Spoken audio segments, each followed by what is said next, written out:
Deirdre, before I call the meeting to order, would you kindly just click on the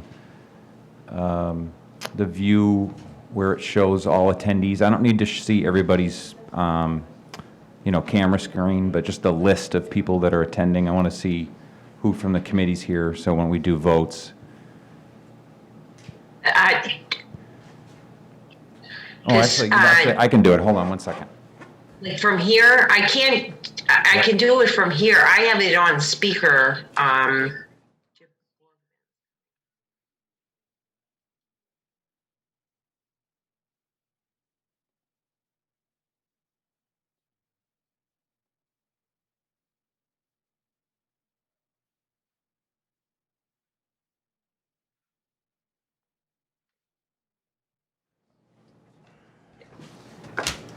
All right, good evening, everybody. This is the 13 October meeting of the Finance Committee.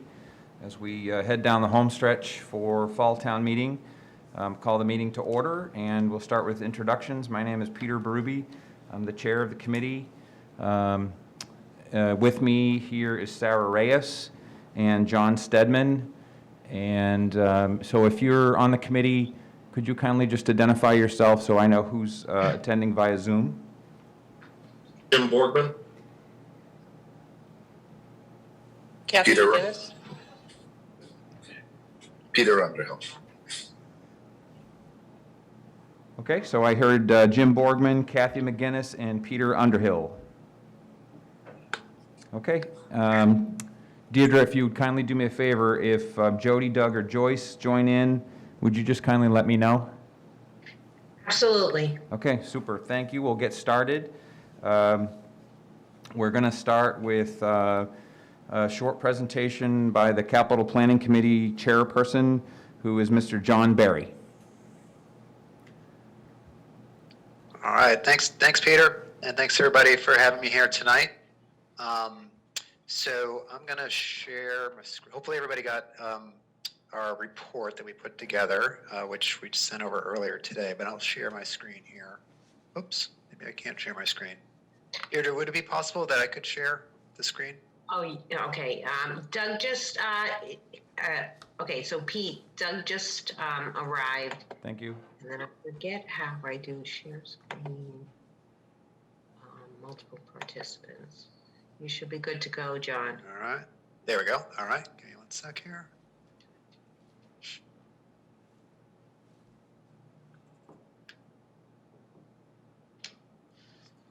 Bear with me here. So this is a very exciting presentation. Watch me try to get the screen to come up. I can. All right, there we go. Oh, you got it? Okay. Can you see it okay now? Yes. All right, perfect. All right. Well, thanks everybody again. So just want to give a rundown of kind of the process that the committee has gone through and what our end results of that process was. So just as a reminder, the Capital Planning Committee has been around for a little bit over 4 years now. And our job is to do our best to try to anticipate the future capital needs of the town. So we've gone through process over the last few years, just trying to identify everything we can, working with all the various departments and town administration, and put together a long-term capital plan. And then before each town meeting, we'll review specific requests for that meeting and do our best to prioritize those based on a set of criteria that we've established and sort of developed over the last couple of years. So this is the result of that process. We do try to be very as agnostic as possible to funding source. I mean, that's not always completely possible, but we try our best to do that and be sort of neutral in terms of where the funding is going to come from when we're thinking about the prioritization process. So, just we've got a summary of the process here. We did have 27 requests that came through to our committee for this cycle here, and roughly grouped evenly into what we determined were the highest, medium, and lower priorities. The highest priorities, there were 10, which I'll show on the next page in a moment, totaling almost $7 million, and probably not surprising. The bulk of that is one particular project, and that is the water treatment plant for wells 1 and 2, which was about $5.6 million of that 6.9 there. We've got 9 medium priorities at about 360,000, and then 8 lower priorities at roughly 240,000. The highest priorities that we identified, again, were the treatment for the PFAS at wells 1 and 2, a new fire engine replacement, a new police car, a new ambulance to replace one of the existing ambulance, some elevator repairs at the middle high school, a freezer at the high school, and also a freezer for the Council of Aging. Those were some of the higher ones.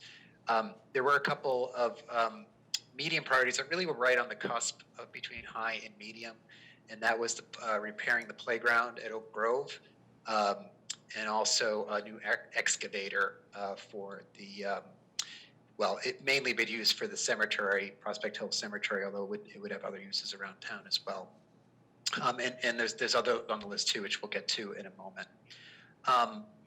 This go around for the fall, we're not putting out an update of our larger capital plan. That's something that we'll do in the spring, where we'll update the 10-year out plan and share that with the town. We had a discussion last night. It's always been our intent to get all our meetings are public, but a really public meeting where we can really kind of inform the town about what's, some of the details of the capital plan, and that is something on our radar. We'd love to do that as soon as it's, safe to have an event like that, maybe at the library or town hall or some other public space. So be on the lookout for that. Hopefully we can get that done before the next, before the May town meeting. So let me go through kind of the summary here, which is on the back couple of pages. So these were our highest priorities that we identified. I already mentioned a few of these. A couple I didn't mention. There's a need for a fire alarm master box, which is located at the library. This actually kind of ties together several town buildings.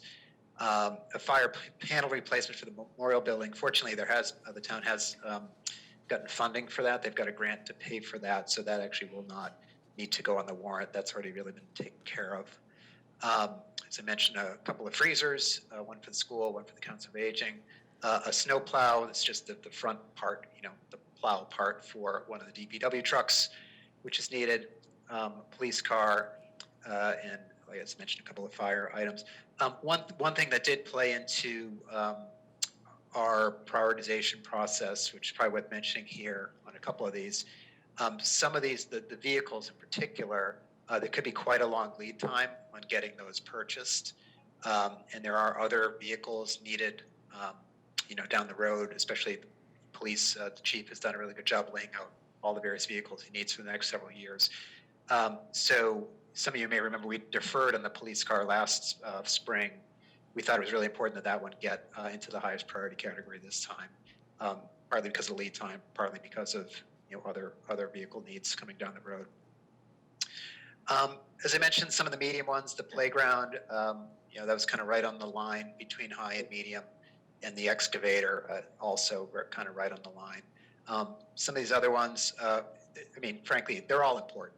I don't want to minimize any of these. Even the last one on the list, and these aren't necessarily ranked in order, but pickleball court soundproofing is important too. The picnic tables at the Pleasant Meadow Park, that's important. We recognize the need for all these items, and our job is just to do our best to categorize them, according to a number of criteria, public safety, state mandates, that sort of thing.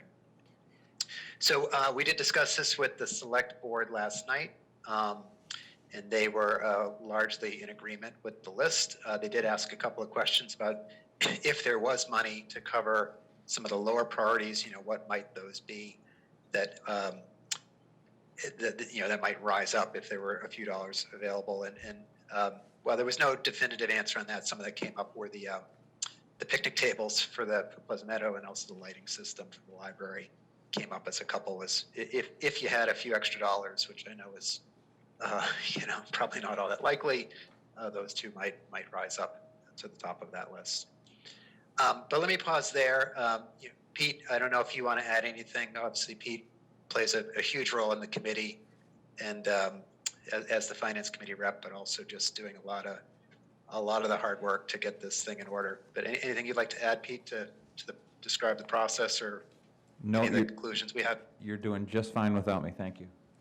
Okay. Well, why don't I pause there, and I'm happy to take questions either about the process or any of the items, specific items on the list, or the bigger list that will be coming down the line when we get to the spring.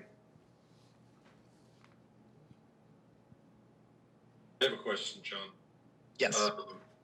In this list, there's a few items for the school side, and I know we've talked about this in the past, but since they kind of have the largest budget within the town, why are these considered capital items? And especially the biggest one that stands out is the curriculum and instruction materials. That seems like it would be more within their budget.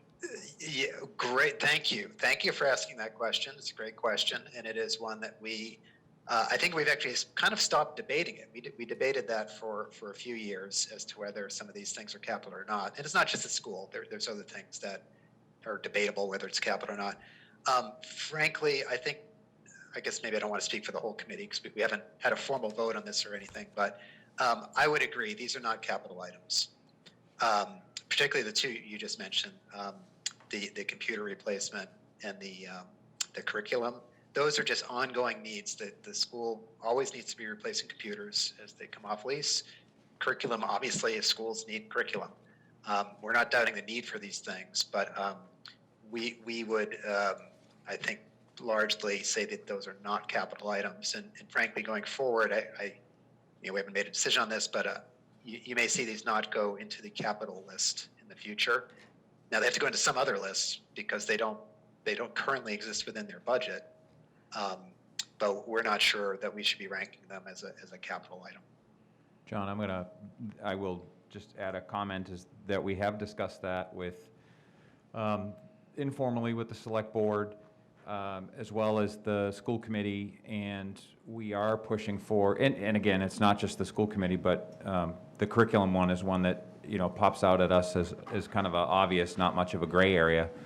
And so upcoming, very likely before the end of the calendar year, there will be a tri-board meeting of the select board, the finance committee, and the school committee, where that will be an agenda item, so that we can have a discussion on that and plan the way ahead. Because to what John said, it will come off of one list and it will go on another, and the town budget will have to be adjusted if that's the case. If it's not going to get carried as a capital item to be funded or appropriated out of discretionary free cash dollars, then it will have to go on a budget line, and that just can't happen, without some thinking. The devil's in the details. How is that going to happen? And we did ask Terry and others from the school board as to what that projected dollar figure is. It's $10,000 for the next couple years, and then it goes up to $60,000 in the out years as the schools transition from traditional textbooks to, as they described it to us, technology-intensive subscription services, which come at a bigger dollar figure.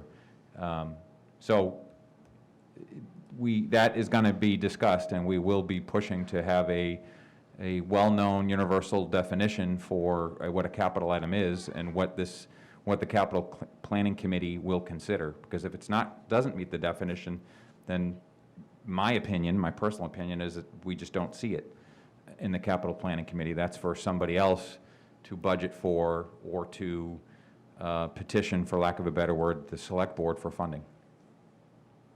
Any other questions or comments? I have a question, if I may. You may. So this is my first town meeting and first time you've been presenting this, so forgive me if this question doesn't come out right, but are you, as a committee, endorsing all of these items on the warrant, or is this just setting a priority for them? What's the process here? Great question. Go ahead, John. So no, our committee does not endorse items for the warrant. Our job is to rank order, as we see per the criteria we've established, the priorities from highest to lowest. And again, we sort of group them into these three categories.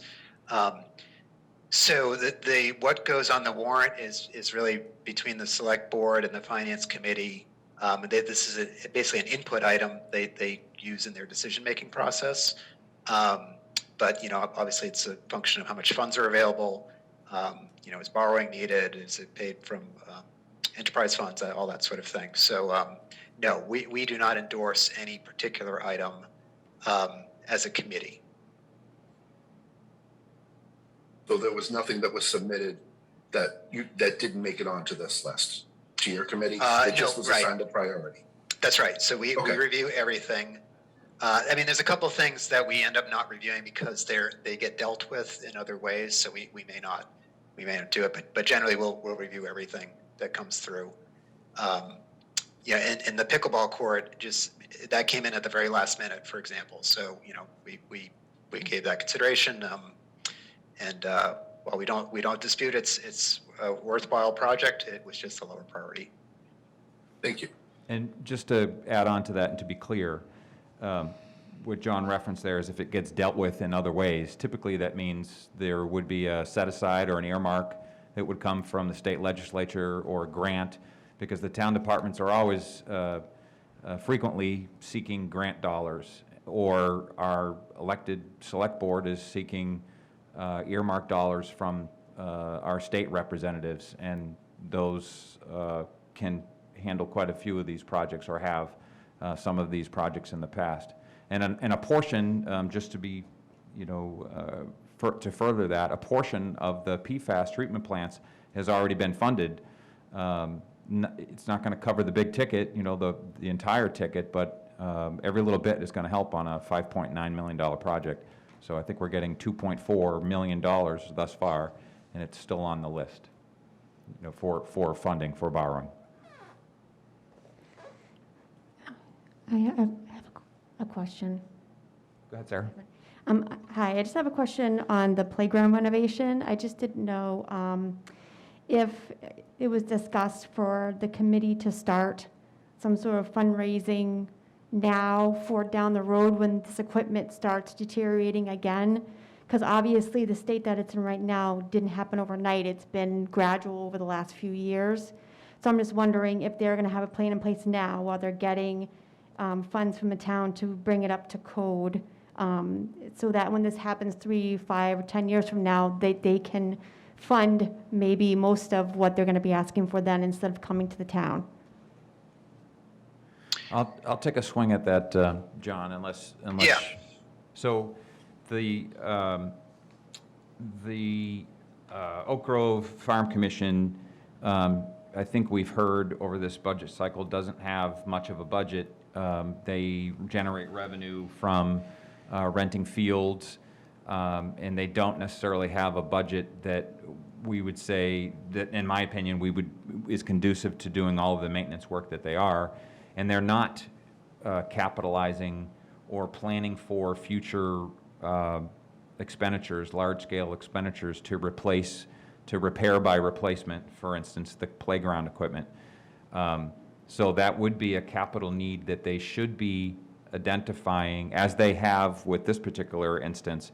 But you're right, in the future, they should be planning for some sort of replacement. And when I say they should be identifying it up to the select board, the finance committee, the capital planning committee, that this is that the expected lifespan of that playground equipment is whatever they estimate it to be, 5 years, 10 years. So that's part of this process that we've asked all the town departments to identify their capital equipment or their capital items, and then identify to us what is the expected life cycle and what's the cost to either sustain it to the life cycle or to replace it. So that, that'll be an item that will be likely added on to the list of $74 million worth of projects that the town has identified over the next 10, 15 years.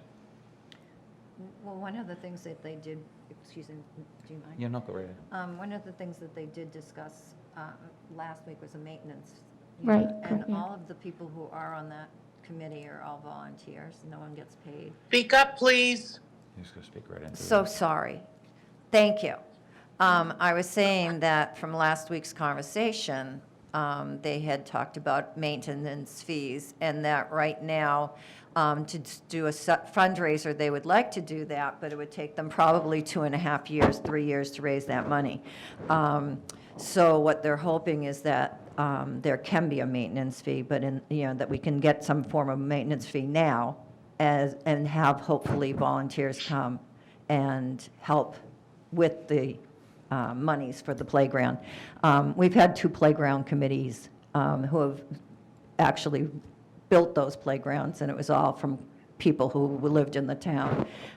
So hopefully maybe this generation with young children will step up and want to do fundraising for it so that their children can, participate. Yeah, I just thought maybe they would start now, anticipating the need, and I was under the assumption that they were supposed to be operating separate from the town, and that's why I was questioning, Sure. But thank you. Oh, yeah, no, that was a good question. I just was hoping I could answer. I know you did, thank you. Okay. Okay, John, back to you. Oh, well, I apologize. I couldn't, was there another question in there? Nope, no more questions as of right now. Okay. Okay, well, I don't think I have anything more to add. I think, Pete, just to your point on the Oak Grove, I was going to say something quite similar, that, our role in the capital planning committee is to get that, let's just say it's 15 years. If I remember right, that Oak Grove renovation, I think they thought it was going to be about 15 years. Although, to be fair, this is the, this kind of footprint of the playground. It's not actually the equipment. The equipment might need to be replaced at some other point. Right. So yeah, that's what we try to do, is just identify that, hey, we need to put in another X dollar item X years from now when we anticipate that these things need to be replaced. And that goes for everything on this list, frankly. It's not just the playground. Police cars and fire trucks and everything. Okay. Last call for questions for John, and then we'll move on. For Mr. Barry. Thank you, Mr. Barry.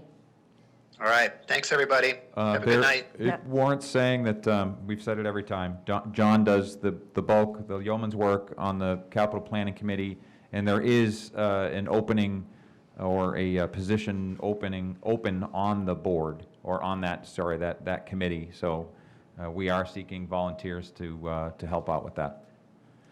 Okay, Mr. McKay, you are on the agenda. We're going to talk about DPW capital item requests, and then we'll go right into sidewalk discussion. Thank you, Mr. Chairman and Thank board you. members. You're welcome, I'll move and thank this you. forward so everybody can hear me. So the DPW this year is requesting 3 different articles through the select board. The first one is a snow plow, and the snow plow would be used on unit truck number 3, and that truck is 16 years old, so that means the plow is also 16 years old. So after 16 years of replacing it, welding, it's just beat up. The truck is still operational and it's still fine with the sander, but the plow needs to be replaced. It's a frontline truck. It services mainly Plain Street, Norfolk Road, and that whole route that goes down Adams Street all the way to the Norfolk town line. If we don't get this plow, we'd have to, we'll weld and do what we can to keep keep it going. It's not like we'll keep the truck off the road, but it does have an underbody plow in this truck, but we've found that the underbody plows, using them, that's a good reason why most of our roads are not, it helps our roads to deteriorate quickly. So we're not in much favor. In most of the new trucks that we've replaced, we've not purchased underbody plows for those trucks. So we use the bigger, larger plows. This will be an articulating plow, would be able to move from side to side, so the driver just won't have to drive down one straight road, turn around and come back the other way. He'll be able to pivot the plow, and the truck can handle that. The cost of that is $12,850, and that's a high priority, I would think, for everybody in Millis, because snow season's coming, and it is in stock. I think the chiefs, hit the nail on the head when they were talking about supplies for replacement parts, sanders, vehicles. That's why the DPW, we have a list just like everybody else. And I looked at replacement of a DPW dump truck this season. So it's just pushing one off till next year that's on the list because we just can't get it. We're not going to be able to get it at least until, I'm told, the stock will come in May. So when a vehicle is put on the state bid list, that means that, you can drive by a dealership and just drive down Route 1 and you can see all the plows and everything else. Those are bid, if we purchased like at Minuteman or any of those places that you see, Rodman Ford, all those places, we would have to go out and get 3 bids for them to replace them. And because they're not built for state bid lists. And they usually add like 1 or 2 per vehicle, per operations for them so we can purchase them. So that's why we didn't, actually look for a dump truck this year. Again, we were told that the stock should be, more in place by the May or June of next year. But this plow is in stock, and hopefully we'll be able to get it. The next item that we were looking for is a message board. And a message board, I think we've found it would be very successful, especially when we were doing the, we didn't do it, but the Orchard Street project, paving project, and all that work on Orchard Street. I think if anybody drove through that area, we required the contractor to put these message boards up with notifying residents of, just what was going on. And it was up to date of, you can update them daily, hourly. You can update them from your house, from your phone, or anything else like that. I think if you look at any surrounding community, you would see everybody in the surrounding communities around here use these message boards. Millis is the only town. We have 1 message board. It's operated by the police department. It's about approximately 15 to 16 years old. And it's not at our ready available that if we had a water main break, we would have to go get it at the police station. We have great communication with the police chief. If we ever need it, we could use it, and we do use it to update residents of paving projects. But the idea of having one that we would be able to, operate solely with the DPW and just even having 2 in the town would be pretty exciting. Because you can put, the biggest complaint that we get many complaints of why aren't we being notified like every other town that has these message boards, and all I can do is come to the committees and ask for them, and that's just what we're doing. The price of one is $17,022, and the cost of that would be split from the water, sewer, stormwater, and the general fund. That would have been split 4 different ways. Most of the funds in the enterprise funds probably I would have recommended that they come from reserves, so there wouldn't be a borrowing needed for that. The only cost would have had to come out of the general fund, which wherever those funds come from, that's how it would have been appropriated. I'm sorry, the water, so what? Next is an excavator. The excavator cost is $50,035, and just like the message board, that will be split 4 different ways through the water, sewer, stormwater, and general fund. And again, I would ask that these funds, Carol will be able to address better if we believe there's enough funds for them to come out of reserves to pay for that machine. This is a machine that it's going to take a little while to get, just like a police cruiser, a fire truck, or something like that, because they're just not readily available to go and just pick one up. So if we ordered it, we would believe that would be ready by January, February, or March of next year.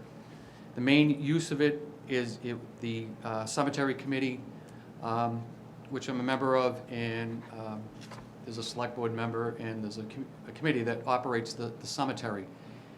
We've found that the way that the cemetery was laid out, right up until the new section that we laid out, I think it was about 4 or 5 years ago, it's very difficult to get a backhoe and the excavator that we have in to dig the graves. We could be looking at, as more, and it's mainly in section F Section F is the lowest section in the cemetery. It's the newest section at the cemetery, and the stones are literally, they're right on top of each other. They're side by side, and to get in there, we would be looking at a smaller excavator than the one we have. The excavator that we did purchase, it was purchased with the idea that we would use it at the cemetery. We do use it at the cemetery now, but it's just, it doesn't work. It's too large for, so as more graves and stones get put in, we would probably look at outsourcing this if this machine is not, and I just can't see how that could be cost effective for the residents of Millis to add an increase of, not only are you gonna buy the liner and everything else, the grave, you're gonna have to pay for us to dig it. We could just add that cost on to the cost of the, digging of the grave. The cemetery is part of the general fund. All funds that come from the cemetery go right into the general fund. It goes directly right into the general fund to pay for the salary and the maintenance of the cemetery. Not sure, we do, I don't know what the exact cost, if it's a break even or if it makes money. I can't answer that question, right here. But we do have a full-time maintenance worker that works up there, and he maintains the cemetery, all year long. So those are the three items that the DPW are requesting, and Mr. McKay? take any questions we can. I know that there's a couple questions. I'm just going to start with mine while we're Yep. on the cemetery. How many plots, I assume that that's the right terminology, but how many plots are remaining, for So- burials? So I hate to, we have two different sections. We have a Jewish section that is mainly for the Jewish community in Millis.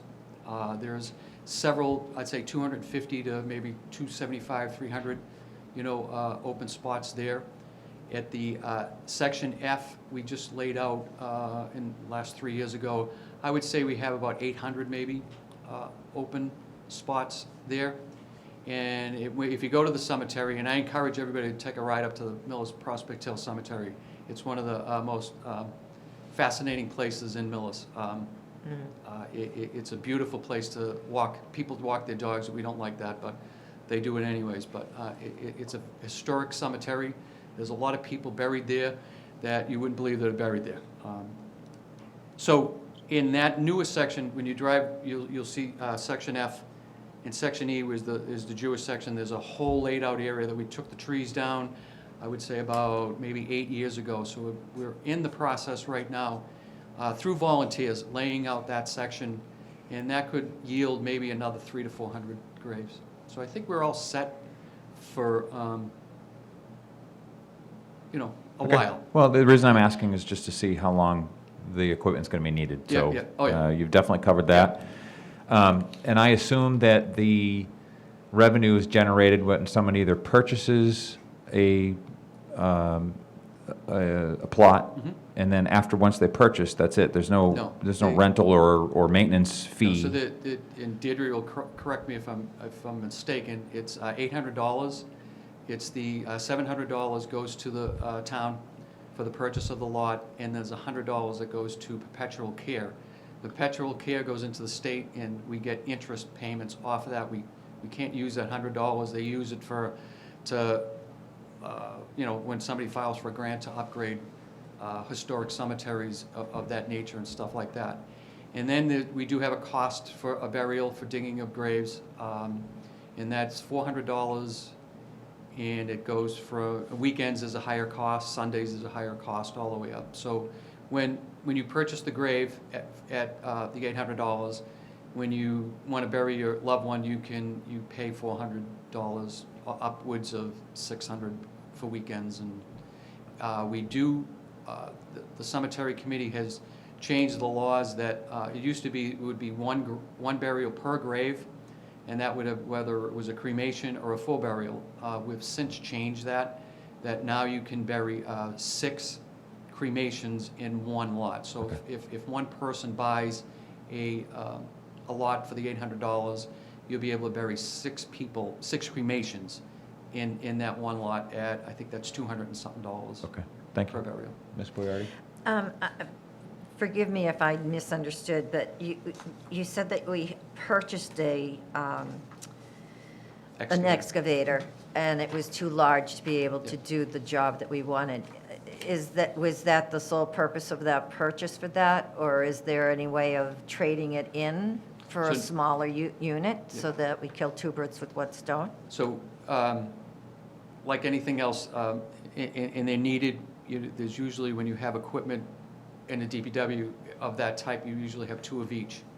So we had a backhoe, we had 2 backhoes, and we never had an excavator. So we replaced the excavator we still have the old backhoe, but we took it off the front line. We use it at the transfer station to push back leaves and stuff like that. So the backhoe that we would use as a backup, or sharing the digging at different areas, whether it's water main break, sewer break, wherever at the cemetery, we replace that with this excavator, and we use it all the time. It's much easier to use an excavator digging a water main break than it is sometimes a backhoe. So it would not be recommended, I'm sorry, I think your question is, it would not be recommended to trade this in for a smaller one. It would just be, we would keep this, and Okay, thank you. Mr. Stedman, you had a question? Yes, Mr. McKay. yes, My question is the message board on the state contract? it would be, yes. Okay. Yes, definitely. Everything we purchase, it's so much easier just to go out and get, Yeah, that would instead of getting the 3 bids. include the and excavator? The excavator and the snowplow. Okay. And the signboard it's one of the larger ones, so it's not one of the mini ones. I think it would be larger than the ones that Medway has. It's probably the size of the ones that Medfield has, the larger. And it's transportable. Yes, you have to put a plate on it, you can tow it from job to job, yes. Any more questions for Mr. McKay while we're talking capital items? Okay, I see Donna Cabibo with a hand up, but I don't think it's a question on this. Is that right, Donna? Actually, I don't have my hand up. I'm all set. You do have your hand up. I can see it. All right, just joking. All right. Actually, I have a question. Jim, you had asked whether the committee would like a 2-page handout of the PFAS treatment Yes. center included in their report. I neglected to ask that last week, so while you're here, you can ask them. We'll take it. We'll take any information that you want to provide us, and we'll look at it, hopefully before next week, and we'll discuss its inclusion in the report for next week. How's that? So either way, what we're going to do is, Kleinfelder, as part of their contract, is to come up with something that we can hand out or be mailed out at town meeting for the PFAS building. I have a conference call with Kleinfelder tomorrow to update the cost of the treatment plant. And they did their test borings, and they did samples of the soil, and Kirsten will update me on that. Don't know what the report is, and once I find out, the town administrator will find out, and we'll spread the news. Understand. And we welcome any information that you that's want to correct. provide, so. So we will get that, whether it's in the book or not. I think Deirdre was just felt if it would, she needs to know, I think, soon to put it in the book. So once I get it, I'll forward it to her, and she can send it to the committee. Thank you very much. Okay, so we had some discussion about sidewalks. I think I've been pretty vocal about it for a reason, for good reason, I think. I know that the select board has opted not to include a sidewalk item in the warrant. I don't see it in this latest draft, which is fine. But prior to that, we had arranged, Mr. McKay had offered graciously to come talk to us about sidewalks and the DPW's plan. So if you could just spend 5 minutes. Sure. Thank you. Maybe I never take five, but. Yes, you do. So, the sidewalks are just as paving of roads, we all know. I mean, and, you know, Millis has probably the least amount of sidewalks of any community around. We all know that. That's the rural aspect of what Millis is. The idea to put sidewalks in, I can tell you in the time that, first when I was on the planning board and Kathy was the chair, Kathy was she pushed for a fund to be set up for sidewalks. And it was for a development, it was the elimination of 2 sidewalks on each side of each development. And the idea of that was if the developer was to put in sidewalks, they would eliminate on one side, but all those funds, dollar for dollar, would be put into a sidewalk fund. It worked out in many, many different areas. It was a great idea for stormwater management.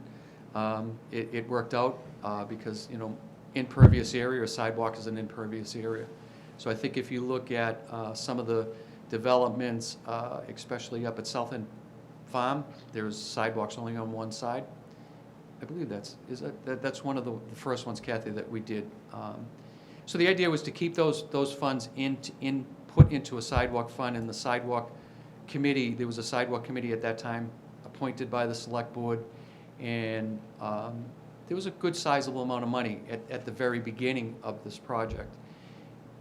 In about 10 years ago, the sidewalk fund replaced the sidewalks from Adams Street to Richdale's going in front of the post and all the way near the cemetery, the funeral home, GAF. It replaced all those different pads that were broken, but it did put brand new sidewalks all the way from there. I believe the sidewalk committee has been disbanded by the select board at this time, and I know that there's still approximately $50,000+ in there. We still have a development that is owed sidewalks into that fund, is Kensington Place. They still have to put money into that. Hickory Hill subdivision was the last subdivision that only put one side of the sidewalk in, and he's paid all that up because he's getting ready to turn that over to the town. But all those funds have been put in there. So the DPW's asked part of the sidewalk, what are we going to, replace sidewalks, fix sidewalks? Sidewalks have been replaced, in my time that I've been here, from Island Road to the Church of Christ. We've replaced all those sidewalks. They were completely, you couldn't even walk down them. They were so bad. And that's a school route. That's how kids have to walk from Island Road to the school. They, so they don't have to pay for a bus. So those have all been replaced. To do that, you need to have it engineered. And to have it engineered, you have to have, because we had to make them ADA accessible. You just can't go on and replace and rip up the asphalt and just you have to put the pads, you have to make it ADA accessible. And we did that.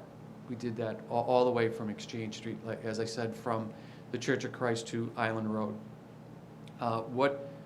And I had this discussion with the town administrator before, all this, discussion of sidewalks came up. What are we going to do next year? What's our plan for next year for paving? Because you got to plan ahead. You don't know where the costs are. We're looking at, finally looking at Pleasant Street and Plain Street for major repairs on both of them. Plain Street is, again, a school walking route. Kids have to walk to school to get there. And there's supposed to be a sidewalk that goes on the side of, I don't know, it's on the side where the gas station is. So we're looking at replacing the sidewalk and adding sidewalks from the entrance to the Millis High School, middle high school, entrance there to Route 109. So we replace, if you look at, when you drive down there, you can see that there is a sidewalk on some of it, and then there's not because it's all broken up and people just ripped it up and replaced it. That would cut across McCabe, and we would connect to the high school there. And we would also replace the opposite side of the sidewalk. I would look at putting granite curbing in on both sides of that, because again, vehicle can just travel right up in there, and it's a a truck route. And on Pleasant Street, a big project that we've always looked at. If Pleasant Street has probably one of the biggest right-of-ways in Millis. If you look at, when you drive down Pleasant and you can see like the telephone poles, as you get towards Village Street, you can see the telephone poles are way off the side of the road. I believe at one time that was where the railroad cars used to come from Village Street, up Pleasant Street to get to Route 1, to get to Main Street. So there'd be no land taking there, but again, it has to be designed. We have to have and we'd make it ADA accessible. And that would finally do a project, 10 years ago, we replaced the sidewalks from, on Pleasant Street, all the way from the chief's house, all the way up to Village Street. That was another project of sidewalk replacements we've done in the past 15 years. And I think in connecting and adding the sidewalk from right after the Primavera, where the condo complex is there, we would add a brand-new sidewalk that would connect from there to the intersection of Village Street. And that would give a walking route almost from, if somebody wanted to walk, jog, bike, whatever, they could walk from Island Road all the way to the Norfolk Town Line. And again, Jim, let me Yep. interrupt you. Forgive me for the interruption. Yep. I just want to, I understand, you understand, and I know you understand that there are, not even countable the number of projects that could be done for sidewalks with limited resources. So, there's not enough resources to do them all. It's basically the same as the paving in town. We're biting away at that, and that's a good thing. My urging is that we develop a plan and we execute it. And this is not a criticism to you. I thank you for taking the time to talk to us. My urging is that the sidewalk committee get back together and do the work that's necessary to improve the sidewalks in town. And may have been a little bit haphazard to suggest, may have been haphazard of me to suggest that we could throw some money at it and pick away at it. My exposure for sidewalks in town is Village Street. I drive down Village Street probably 30 times a day, maybe just 8 times a day, but it's a lot. And Village Street the sidewalks on Village Street are in disrepair, and then they just stop. There are no sidewalks, and so now you have pedestrians and animals walking down the road. And Village Street is Millis's Southeast Expressway. When 109 was under repair, everybody took Village Street, and there's high volume, high speed. It's a dangerous situation, and I am under no illusion that it's the worst sidewalk or that situation is the worst in Millis. I'm sure there are other places, but it's what I see every day. And in my opinion, we could and should have done something about at least the sidewalks that need to be repaired on Village Street, and that's why I'm excited about it. Mm-hmm. And the other thing that I see in town, and this is not a criticism of Mr. Kennereggi, I think he's doing a great job. He's the tree warden, and he advocates for his program, and he does a very good job of it. The town has allocated $100,000 or $200,000 in the last couple of years for trees to be pruned and taken down to eliminate safety hazards. And what I don't see is advocacy for sidewalks, and I think we desperately need that. The analogy is that we're taking down trees to eliminate safety risks. For what? Nobody's walking in the roads because they can't. There's no sidewalks. You're more likely to get hit by a car than you are to get hit by a tree. And so, again, I'm not suggesting that we don't spend money on trees and allocate resources to pruning trees where it's necessary. I just want to see us as a town spend time on the sidewalks in town, and that's all. I have to respond to that, to your question. As you know, I live on Village Street. Yes. Probably closer than anybody in this room.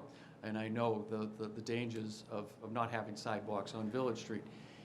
Route 109, when Route 109 was done, the town allocated upwards of $800,000-$900,000, for the design phase of it. And that's what put the road repair projects in the rears for so many years. In my time that I've been here, the town did a survey of Village Street, and we looked at putting that on a TIP program. To get, to put something on a TIP program, which would be one sidewalk, the road replaced, widened, necessary, whatever needed to be done, you're looking at a design cost of almost $1 million. The town has to pay that $1 million. And then we can go to the state and maybe wait 10, 15, whatever years to get it on the TIP program to get it built. So the survey was done, it was paid for, we have it, so we know where the layout of the road is and everything else. But to get Village Street to up to a Route 109 or even a Medway, it would cost millions and millions of dollars. It would be a borrowing that we could pave almost every road probably in Millis to get sidewalks put on Village Street. It has been thought of at times to just rip up those sidewalks on Village Street and turn them into grass. Because you're right, no one uses them. But you can't tell that to the residents that front those sidewalks, that want them, that they still want them there. The idea, and if we start to replace or fix those sidewalks on Village Street, again, we would have to have a design and they would have to be ADA accessible. And they're not. They're only 3 feet wide. I don't think they're, and there's no curbing whatsoever to them. So I applaud your enthusiasm for this, and I look forward to working with anybody that wants to do anything, pave a road, put a sidewalk in. I'll work with anybody that wants to do something like that. The thing with the tree taking down, I mean, that is, you're correct, it's under the tree warden. It's not under the DPW. And as a DPW director, I'm not sure if that's the right way to go. I don't think, because, we get calls every day complaining about a tree, a dangerous tree in their yard. This program that the town put in place is not addressing that. It's addressing different areas of town to take down a large amount of dead trees. But that's not addressing, Mrs. Smith on Bridge Street that calls us every day that, you tell us we're going to take that tree down. So I think the idea of, committees and everything else, they're great and everything else, but there still has to be, we have to look at funding the department to take care of these before we go out and start looking at, we're going to do this and we're going to do that. And Okay. We need to take care of what we have. All right, thank you very much. Yep. We spent, 15 minutes on it, and I I'm told glad you that. it could take 3 days. I know, and I appreciate you Yep. coming in to talk to us about it. All right, any last questions for Mr. McKay? No, thank you very Thank you. much. Thanks, Thank- Jim. Thanks, sir. Ms. Johnston, if your answer to your agenda item is "I don't know," then we can press on. Okay, you can press on. If you would, I don't mean to be rude. So the reason I said that just now to Ms. Johnston was to see if we had a certified free cash update, and she was in our meeting yesterday for the Capital Planning Committee, and we didn't yesterday, and we still don't today. So anything that you need to add? So let me just ask you real quick. The current warrant, Article 3, has listed 532,000 and change of projects for possible funding. I assume that is not based in any type of projection of available funds. We do not have a certified free cash from the state yet. I would assume at this point that we should have enough for Article 3, but I don't have a certified number. Certified number, so, okay, Okay? all right. And But when I do get it, I will be the first to let everybody know. sing it from the hills. That's right. Any idea when? No, the DOR rep called me on Friday, and she started working on it, but she had to move off that because another town submitted their balance sheet, and they have a town meeting date before our town meeting, so that usurps us. So we have to wait again for her to finish, and then hopefully another town that has a town meeting before us doesn't submit their balance sheet. So Okay. it's just a matter Okay. of how the plan works. Thank you very much. And any questions for Ms. Johnston while she's here? Thank you. You're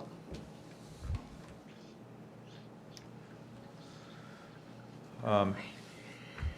So now on the agenda, we're going to talk about the warrant discussion and recommendations. Mike, I would invite you to come up because I'm sure we're going to have some questions about the latest draft warrant.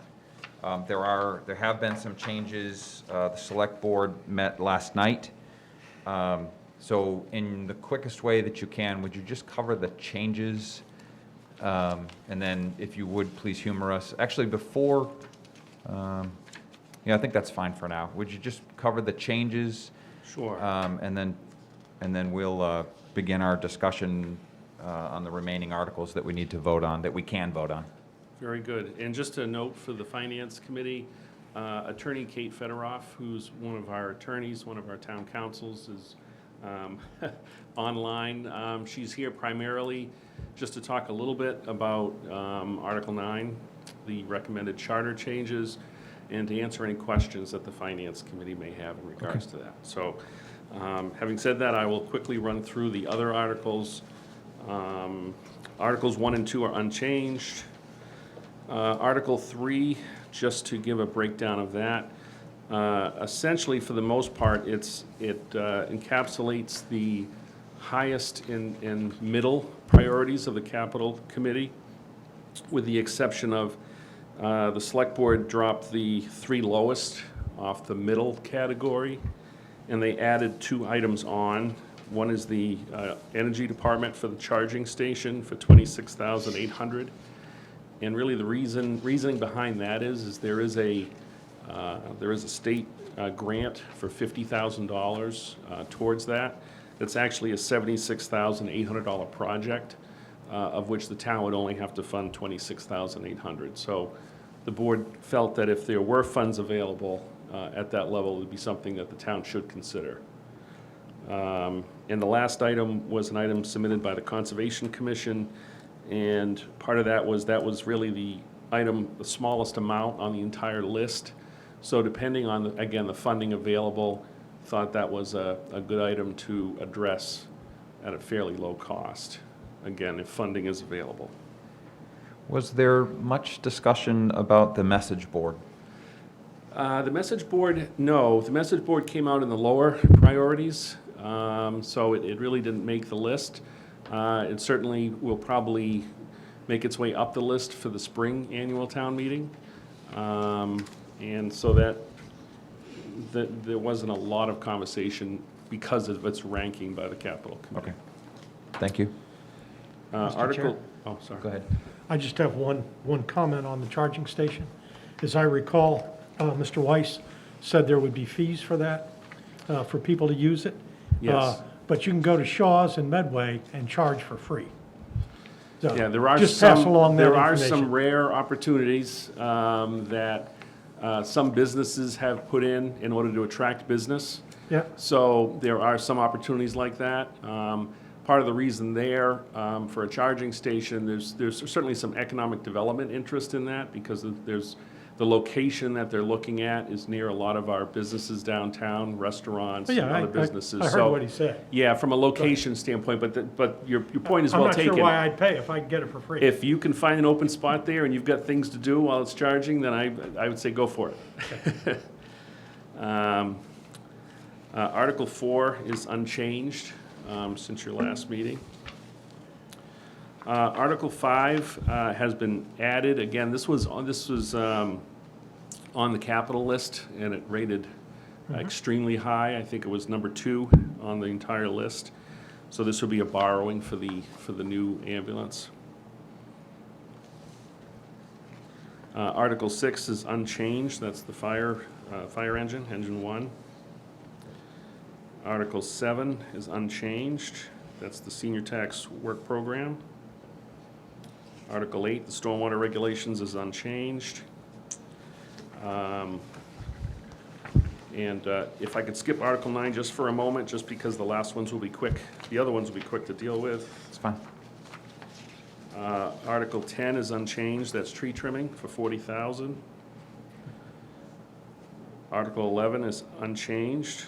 That's snow and ice for FY '21. Article 12 is unchanged, $25,000 to the unemployment account. Article 13 unchanged, $7,300 for the OPEB actuarial study. Article 14 has different language, but it's just language that was recommended by the Department of Revenue in regards to what we're trying to do here. And again, really the core issue here is setting up a special injury leave indemnity fund. And what this will do is under Mass General Law, Chapter 41, Section 111F, public safety officers, police and fire have certain injury on duty benefits they receive. This would, and of course, injuries are unanticipated. We don't know when and to what extent. We would see this as a stabilizing account for the annual budget. If a firefighter or police officer gets hurt mid-year and it's out for a number of months, this would limit the need to come back to the Finance Committee for a reserve fund transfer or for a special town meeting transfer if there were funds in this account to address unexpected injury or injury or an officer out on leave. So again, that's just an update of that language. In Article 15. I'm just going to stop you real quick. Does that establish the account? Yes, it just establishes no Does not funds. Does not fund the account? No, we When would look to that put happen? funds in the spring. Spring, thank you. And Article 15 is unchanged. So going back to Article 9, so I did, as I mentioned, the Select Board did ask Attorney Kate Federoff to come here this evening to discuss the changes she recommended to the Select Board in regards to this article, and to go over those, and then to answer questions and our concerns that the Finance Committee may have in regards to that item. So, Okay. if you may, Mr. Chair, I would recommend. Thank you. Go ahead, Kate. Welcome, and thank you for joining us. Thank you so much for having me, and thank you for allowing me to appear by Zoom. I hope you can all hear me sufficiently. I sometimes get a little echo here, but if you're shouting at me, keep shouting at me, and I'll probably stop. So essentially, the changes to this charter change are pretty minimal.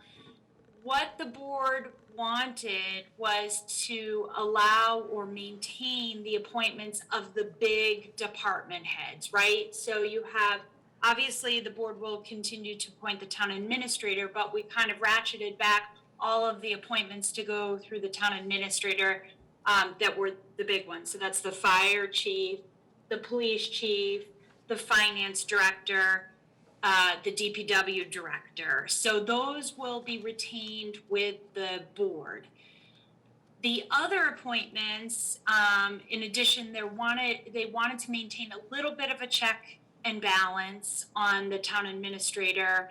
And so what we did was came up with a compromise that really works quite well, and I've seen it work very well in other towns, is the town administrator will make all the other appointments that aren't mentioned subject to essentially a veto power. So there could be a circumstance where there was, a missed information or something like that. And what can happen at that moment is the select board gets notified of the appointment. If they're happy with it, they can just let time lapse and the appointment will go through after 15 days. If there is an urgency to filling the appointment, they can affirmatively confirm the appointment, or they can reject that appointment after within 15 days of being notified of the appointment. So it allows for a little check in the event that there may be misinformation or some other kind of important piece of evidence that the town administrator was unaware of.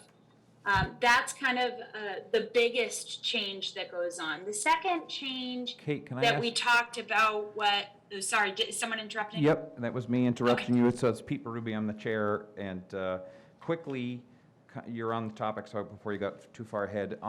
There's some language in here about the appointment of the town clerk for later, and I'm wondering if that will be a conditional change, if that happens to pass.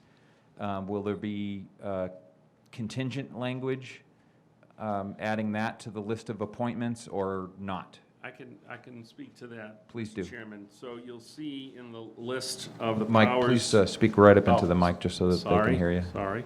If you look at Article 3-4, subsection 1, powers and duties, in that first paragraph, it says that the select board shall appoint the town administrator, chief of police, fire chief, director of public works, finance director, and town clerk. Okay. So, and let me just point this, the reason why, and some of you may have looked at this and say, why is Article 4 ahead of Article 2 in the list of, and that is on purpose. The reason for that is we've had some discussions with the town moderator about this article, about having town meeting take pieces of this at a time to discuss and vote on, because there's some big changes. Obviously, changing the town clerk from elected to appointed is a significant change, as would be increasing the size of the select board from 3 to 5 members, as well as the town administrator section. So there's a thought process for the moderator at her discretion to be able to take each of these up independently, and then, have the entire item move forward to the state legislature as whatever gets approved at town meeting. And the reason why Article 4 is first is because if Article 4-2 does not pass, it affects the further articles as you go down. So if that does not pass, then those other articles will need to be amended. So that's why it's out of order, and other than that, Article 4-2 is unchanged, other than its location within the article. Okay. Any more questions along those lines before we give it back to the attorney? No? Okay, thank you, Kate. Mr. Chair. Oh, we've got one. Mr. Riley, I believe. Yeah, so I think I think that actually clarified to some degree my question, if I understood correctly. Are we looking at approving this sort of article by article? I'm Up or down vote, or is this as a warrant? When I say article, I mean articles within the charter. Doug? So, to my knowledge, my intent within this committee is to go element by element within the article and vote on those. That's what we started doing a few weeks back, and that's when we decided to provide our feedback to the select board. They've amended the article based on that feedback and based on some of the other, some other issues, including this one. So we will go back through it and vote element by element, and then vote one more time for the omnibus article, for lack of a better word, and that will be our recommendation.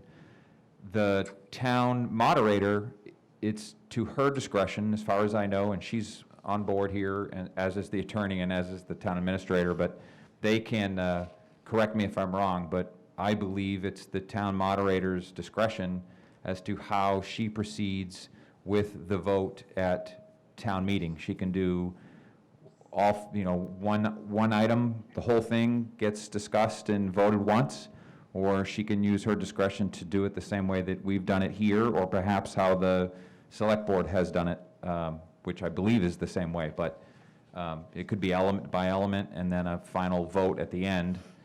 And we won't know that. That's until she's had a chance to speak. I don't know that we need to know it, but that's my understanding. So that's actually sort of to my point. It's Article 9, and wouldn't, in order to pass Article 9, without certain elements that are in Article 9, or with potentially different elements, wouldn't amendments have to be offered to the Article 9 in order to do that? I don't understand how you can pass, one paragraph in an article. Like, you can discuss them one by one. Yeah, sorry, Kate, go ahead. No, I think I can answer it quickly. So you can essentially, I mean, it is a little cumbersome with essentially piece of legislation, but it's called dividing the question, right? So if the moderator, she can do it on the fly, she can have a plan in place ahead of time, but she can say, okay, listen, I feel like this one piece is going to be difficult, right? You do that with financial components all the time. Say you have a CPC article and you have 3 expenditures and you know the third one is going to be a huge discussion and controversial. Divide the question, right? And there's no reason why she can't do that to a piece of legislation as well. To your point too, people can make motions right from the floor. If one piece is abhorrent to one group of people, they can move to amend to strike that piece of legislation. So that's why it's a little bit difficult to anticipate what's going to happen because town meeting's so fluid. So simplifying that then, it can be taken sort of piece by piece, and it effectively creates at town meeting, should the moderator choose to do this, effectively a line item veto. You can go through and say, okay, let's go Article 2, Section 4. Nope, we don't want that. Okay, that gets stricken from the article, and once you go through everything, then you have a full vote on the article with whatever pieces are left. The only firm rule for a moderator, and everyone will cringe because we have town meeting time, but the moderator has broad discretion. So the only firm rule is no bad faith or malice, and that everyone understands what they're voting on and what they're doing, right? Understanding and expressing yourself in a way that people know what they're doing is the most critical piece. But it could end up that certain lines are stricken. Okay, if that's how it goes, that's how it goes. I just wanted to be clear, that in fact, that's likely to be the way it's gonna go. Mr. Moderator, Ms. Cabibo. And I'm, you're Madam Moderator. I'm no, I'm just being Mr. silly. Brady. Mr. Chair, may I speak for a moment? Yes, please. I do plan on dividing this question. I haven't figured out quite how yet, but I do think that we're going to probably have at least 5 different discussions on this.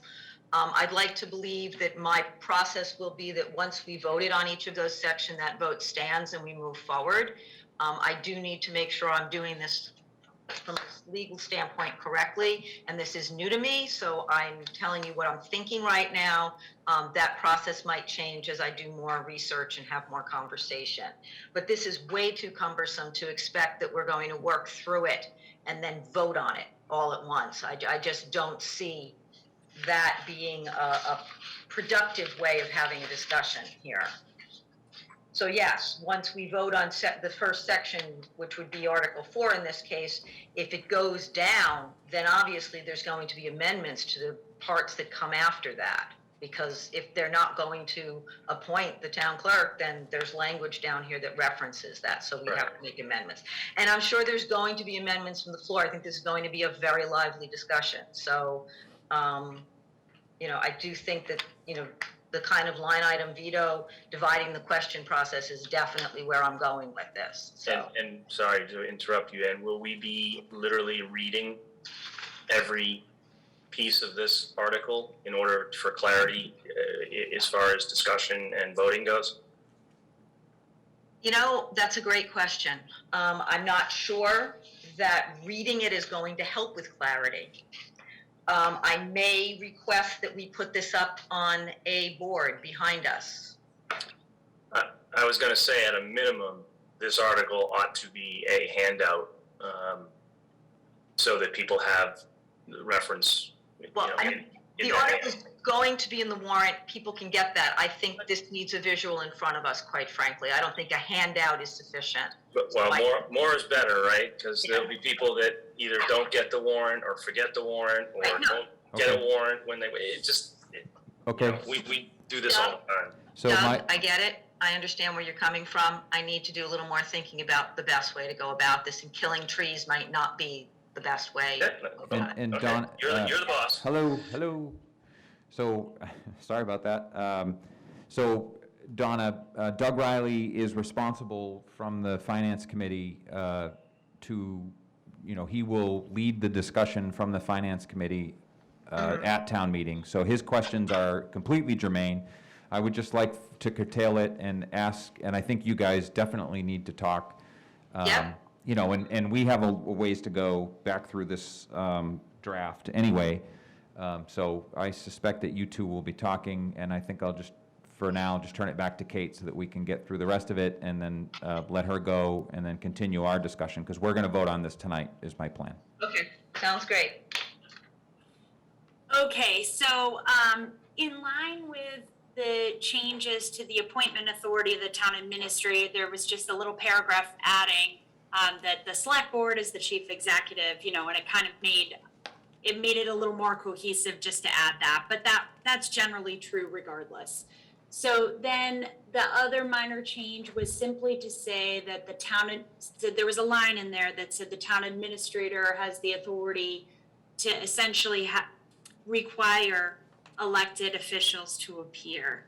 And that can be a little tricky, right? Because there's some independent statutory authority for boards, and particularly if you look on the school side, their school committees are a bit of a different animal. And it's something that we felt might create some murkiness, and we struck that. We're presuming that in the town of Millis, because everyone really wants to work cooperatively, that the elected officials will assist the town administrator when necessary. So that's really the long and the short of the changes to that particular section. And mostly they were just clarity, and they're pretty consistent with what other communities with the town administrator form of government have in their charters or special acts. Okay. If I may, Mr. Chair. You may. Thank you very much, Kate. Thank you. Kate, when we spoke the other day, Speak right into the mic. I'm sorry. That's all right. You had mentioned that that some of the added paragraphs that you had recommended be put back in here had to do with certain state personnel provisions and the need to make sure that this had the force of law and wasn't simply more of a bylaw that could be questioned at certain levels for the personnel issues. So I don't know if you wanted to expound upon that just a little bit. Yeah, for sure. So really the charter, it has the same force and effect as state law, as a general law, right? But it's particular to Millis, so it supersedes any conflicting provision in state law. So that's why having a really strong charter is really helpful, especially to the lawyers, because we know what we're dealing with.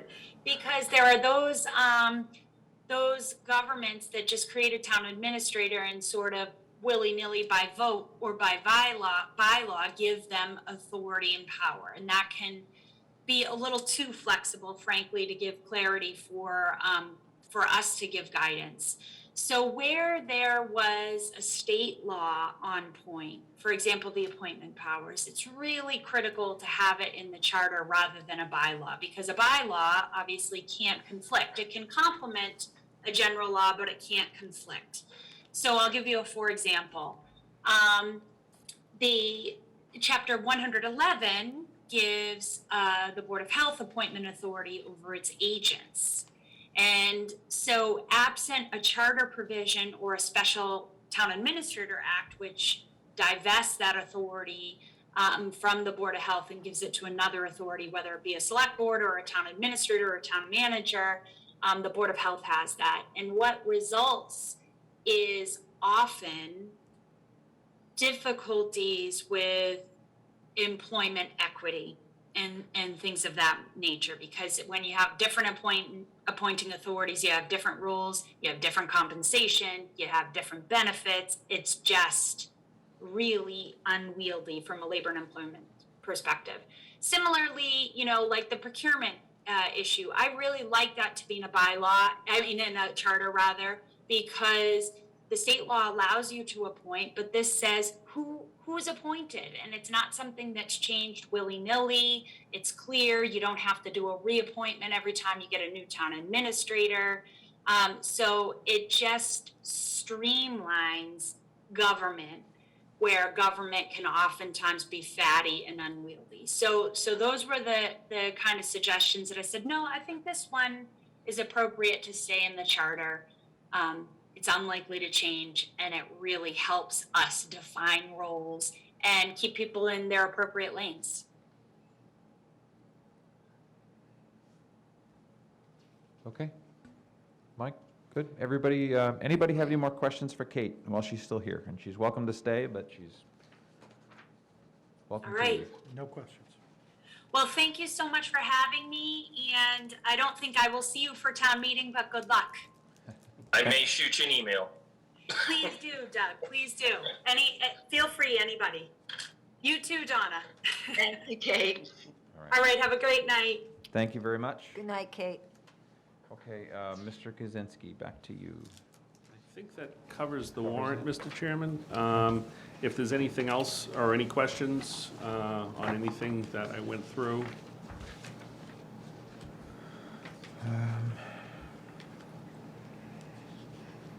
No. No, I think we'll navigate our way.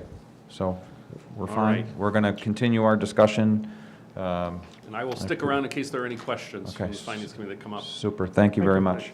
Okay, so, real quickly, before we get into our discussion, I did want to let you all know of the assignment, the article assignments that I've made. It'll just help you, we should all obviously be engaged in the discussion, but it would potentially be helpful for some note-taking if you end up being responsible for a particular article. So I did receive inputs from some of you as to what you'd be willing to do or what you wanted to do. I've put them in here. We'll have a quick discussion about it.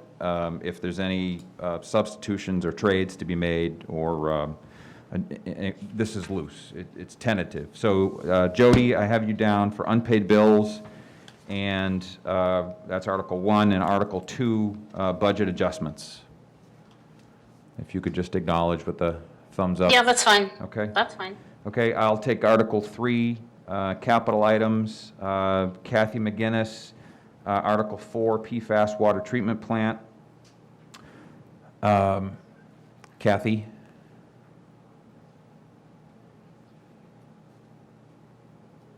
Thank you. Yes, sir. Okay, good, thank you. Mr. Underhill, Article 5, ambulance purchase. Sounds good.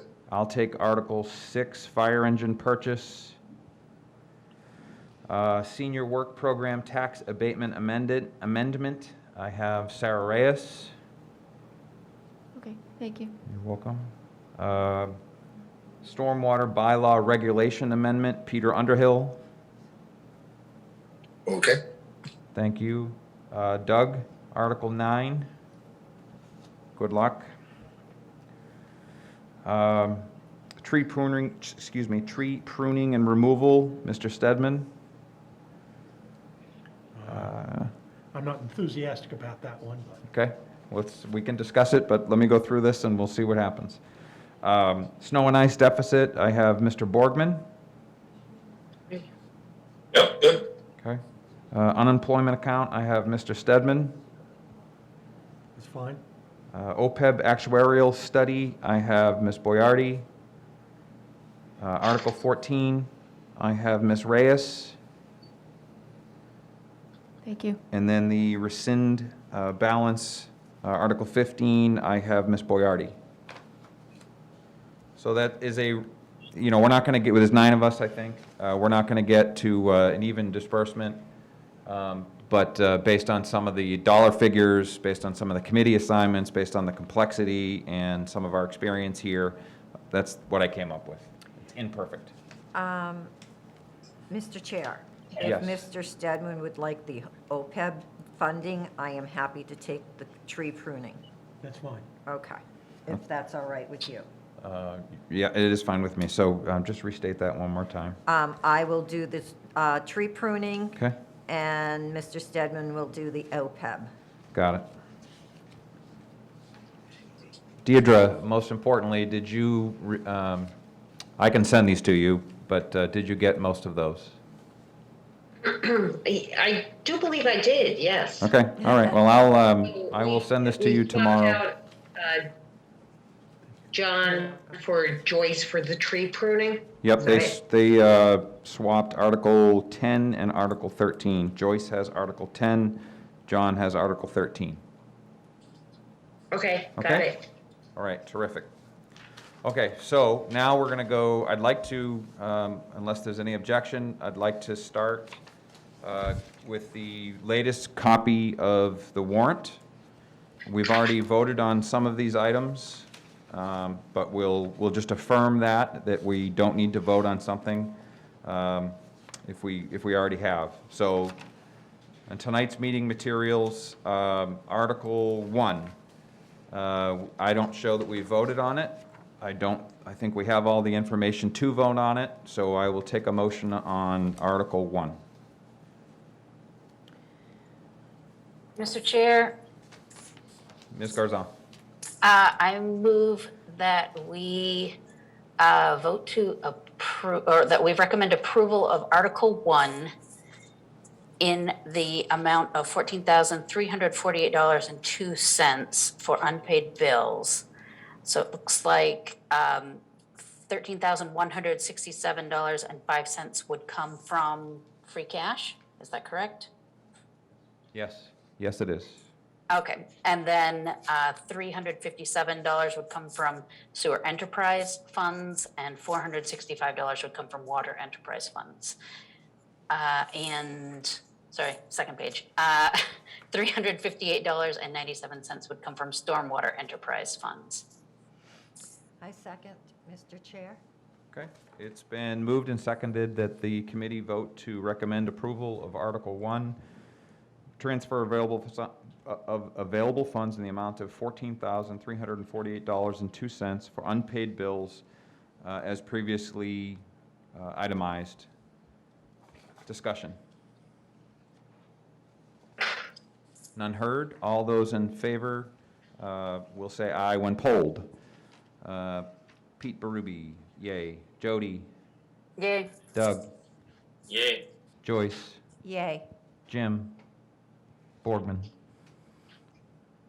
We only have one He's Jim. on mute. Mr. Borgman. We'll come back to you. Ms. McGinnis, Yay. Ms. Reyes, Yay. Mr. Stedman, Yay. Mr. Underhill. Yay. Okay, and I'm going to keep this line up. I'm going to go back to Mr. Borgman. Mr. Borgman, Yay. thank you. I'm going to keep that batting order for the votes. I'm somewhat prepared tonight to vote and don't have to write everybody's name down and do it a different order every time. So thank you. So Article 1, we'll recommend it passes, or we will recommend approval. Article 2,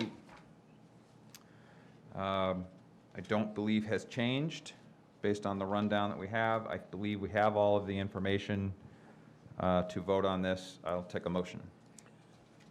Mr. Chair, Mr. Stedman. I recommend we approve, that we recommend Article 2 for approval for the sum of $244,478 with transfer from free cash of $65,000 and transfer from the water enterprise receipts the sum of $214,000 for a total of $532,478, and for additional wages and expenses not sufficiently funded under Article 3 Article 6 operating budgets of the May 1, 2001 town meeting. With the expenses for the fire of $50,000, water tank maintenance $214,000, various SIU collective bargaining agreement $15,000. And the expenses as listed for the marijuana impact fund request of $244,478. Second. Second. And I'm just going to add a slight correction, could be to my hearing or could be to what was moved, but the amount for the total sum should be $523,478. I think you said 32, but Okay. nonetheless, it's 523,478. Right. Okay? So it's been moved and seconded that we vote to approve the transfer from the marijuana impact funds, the sum of $244,478, and from free cash, $65,000, from enterprise fund, $214,000, for the total of $523,478 as itemized in the motion. Discussion. None heard, we will vote, please. Oh, wait a minute, Mr. Chair, sorry, I was on mute. Kathy McGinnis? Ms. McGinnis. I'd like to just raise a serious issue regarding hiring of staff with the marijuana money. We're in the second year of 5 years. And has anyone come up with a plan what to do, how to pay these people, especially a $60,000 social worker when these funds are not available anymore? The answer to your question is no. I do not believe that there's a plan currently to pay these people beyond the availability of the HCA funds. Your concern is certainly valid that the town will be presented with choices to either eliminate the positions or come up with operating budget capacity to keep them on. I am not aware of any plan to do that beyond the 5 years of the HCA. Any other inputs from town administrator or the finance director? No. Ms. Is there McGinnis. can we get an affirmation of that from the select board, or? Because I agree with Kathy. This was something we talked about numerous times, and as a general rule, we've tried to avoid using these funds for personnel. There are currently no members of the select board to speak to the issue. So we'll continue to discuss the issue. We can vote it down, or we can present that, make sure that our concern as to what happens after year 5 or at year 5 or closer to year 5, that gets addressed and a plan be put forth for anything that's on HCA to how to sustain that capacity. Mr. Chair, is there a way to vote to eliminate those staff positions on the description and expenses? Well, we currently have a motion to vote to approve it as written. If it gets voted down, or if there's, Mike, when would an amendment be made, now or after? Since we have a motion, we would vote it now, I assume. We wouldn't take an amendment now, but we could amend the language and vote again. Yes, you could. Just certainly- procedurally, yes, that's you how could it should happen. reconsider. Right. If you voted and it didn't pass, you could reconsider. Okay. So I'm not sure if you heard that discussion, but the discussion I had for procedurally is that we currently have a motion and a second, and we're discussing that motion, which is to vote to approve the amendment as written. If the motion were to fail, we could reconsider, and a motion could be made to amend the article as written, and we would re-vote. Any more discussion? Mr. Chair, if I may? Mr. Underhill.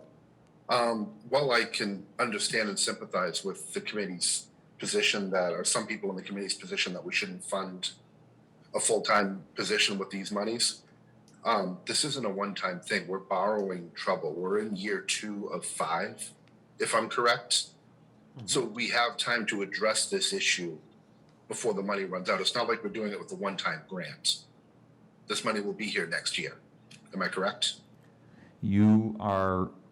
I can't prognosticate what's going to happen, but I fully believe that the funds will be available through year 5, and I also believe that these items that were considered eyes wide open. We knew that this funding was finite. I don't think anybody that is funded under these positions or these hours with this funds thinks that this is perpetual revenue that's funding these positions. Now, I don't know what they know, but it's not a surprise to me, and it shouldn't be a surprise to anybody else here, that this is temporary. Mr. Gazinski. Thank you, Mr. Chairman. I mean, I will confirm with the committee that all the department heads involved with these. Mike, right into the Yeah, all the microphone. department heads involved with these positions are fully aware that the funds are for a limited period of time, and exactly what was said, that at the end of that period of time, if these positions still exist, then they will be either eliminated or they will have to be absorbed into other portions of the budget if funding is available. So the department heads are fully aware of that. Thank you. Mr. Chair, Mr. Riley. one last quick question on this. So these funds have to be, these funds come up every year, so they need to be reallocated and reappropriated every year. So these positions are effectively one-year positions anyway at this point, is that correct? That is correct. Okay. That's helpful. And then the last piece that I would say, or I would offer, is that the tax money, the direct tax revenue from marijuana sales, retail sales, the other 3% is perpetual. There's no guarantee what that 3% is going to yield, but there is 3% will continue on past the 5 years. Okay. Last call for discussion. Mr. Chair, Ms. Kathy McGinnis. McGinnis. Yep. I have a real concern for the townwide social worker. I don't think that position has been vetted enough. I haven't seen a job description, the division of the duties. I fear this is just a position that money was available, so let's throw it out there and see if it sticks to the wall. Again, I haven't, no one has demonstrated at all a need for that. Even in when discussions were in the spring, it was, everything was deferred, and nothing was, to the best of my knowledge, nothing was, information was given from the school committee or the town. What would happen, what type of staff use this, the confidentiality. People have health insurance. I know my insurance covers social workers. Again, if there's anything that I would like to see taken off at this time, it would be for the social worker. Thank you. Okay, thank you. Noted. And if the motion as currently conveyed fails, then we will take it up again. Okay, going to a vote. As polled, all those in favor, please say yes. Pete B, yes. Jody. Yes. Doug. No. Joyce. No. I don't know. Jim. No. Kathy. No. Sarah. No. John. Yes. Mr. Underhill. Yes. Okay, so the motion fails. While we're here, I will take an amendment or another motion. Mr. Chair? Ms. McGinnis. A procedural question, would I just, my opinion is that the $60,000 be removed for the social worker, so should I just request that the marijuana impact funds be $60,000 less than what's requested? So so we're not officially discussing this. If I understand your position is that you recommend that the $60,000 for the social worker be eliminated, in which case we would quickly do the math to get that out of that 244,478 number, which would bring it down to 184,478 in that line, and then the bottom line would come out, the 60,000 would come out, and you would make a motion accordingly. Do we have is there first any discussion from other members of the board, Mr. Chair, about their concerns of other staff that's included in this item? I will entertain it. We're not officially in discussion, so we're just, we're having dialogue on Article 2, and I'm happy to let the committee collaborate as to what they think it should be. Mr. Chair, Ms. Boyardi. I must agree about the townwide social worker with Kathy. I would like to see that be eliminated and bring the marijuana impact fund request down to $184,478. The other descriptions of expenses seem to be appropriate, and knowing that these could be eliminated is a well-noted fact. I'm gonna speak against, I will, when we discuss this, speak against it, the concern. And the reason for that is because, as I've been told, we shouldn't necessarily second guess the inputs of the committees and departments. I've literally been told that. We shouldn't second guess them. And it's not so much that the second guess part of the discussion that's been made, it's that we would never see a job description of the social worker or get into, we don't have that level of detail. We've never had that level of detail, especially for a temporary position. The host community fund, the impact programs and the proposals that the departments came up with, in my opinion, have been adequately vetted. There are needs that the community has because we've allowed marijuana to be recreational sold in town. If there's an adjustment that needs to be needed to this position, then it can be made next year. I wouldn't derail this article over a one-year requirement because we're not comfortable or we don't feel like we know everything that's going on with the host community funds, the host community agreement. There's a number of items in here that I don't know the police training, for instance. I trust that Chief Safire knows exactly what he would do with $45,000.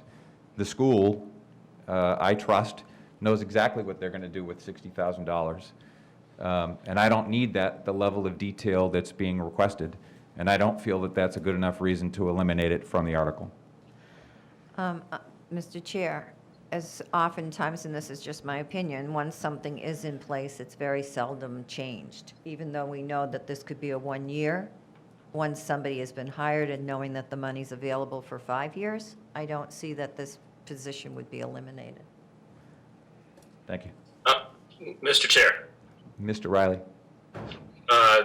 Couple points to your point.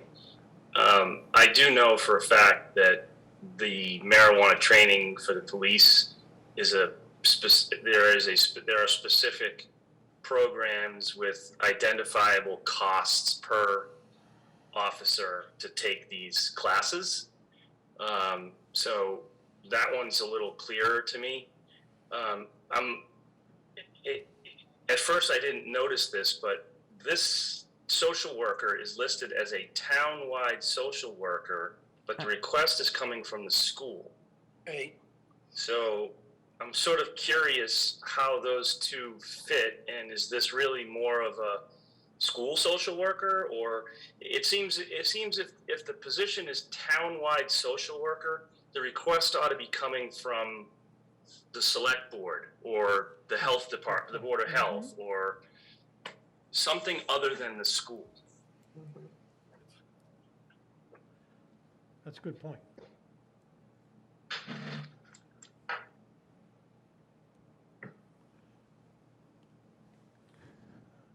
Mr. Chair? Mr. Stebbin, and I'll get right to you, Mr. Underhill. I want to understand this a little bit. I understand that these funds are the funds that are generated by the 3% for the host community. So my question is, and I assume that this 244 are the funds that are available. So what happens if we don't use all those funds? They sit there, they don't go away. They'll just stay in the bottom line. They just stay in that host community fund? That's right. And Ms. Johnston? So those funds would be available for the Springtown meeting to be distributed at that time. So what we would do is we will have to go out and ask for FY23 request for marijuana funding. And again, if somebody wants a position that's on this list to be funded for 23, they have to submit again for another request. So this is just a one-time funding, and it's not a guaranteed.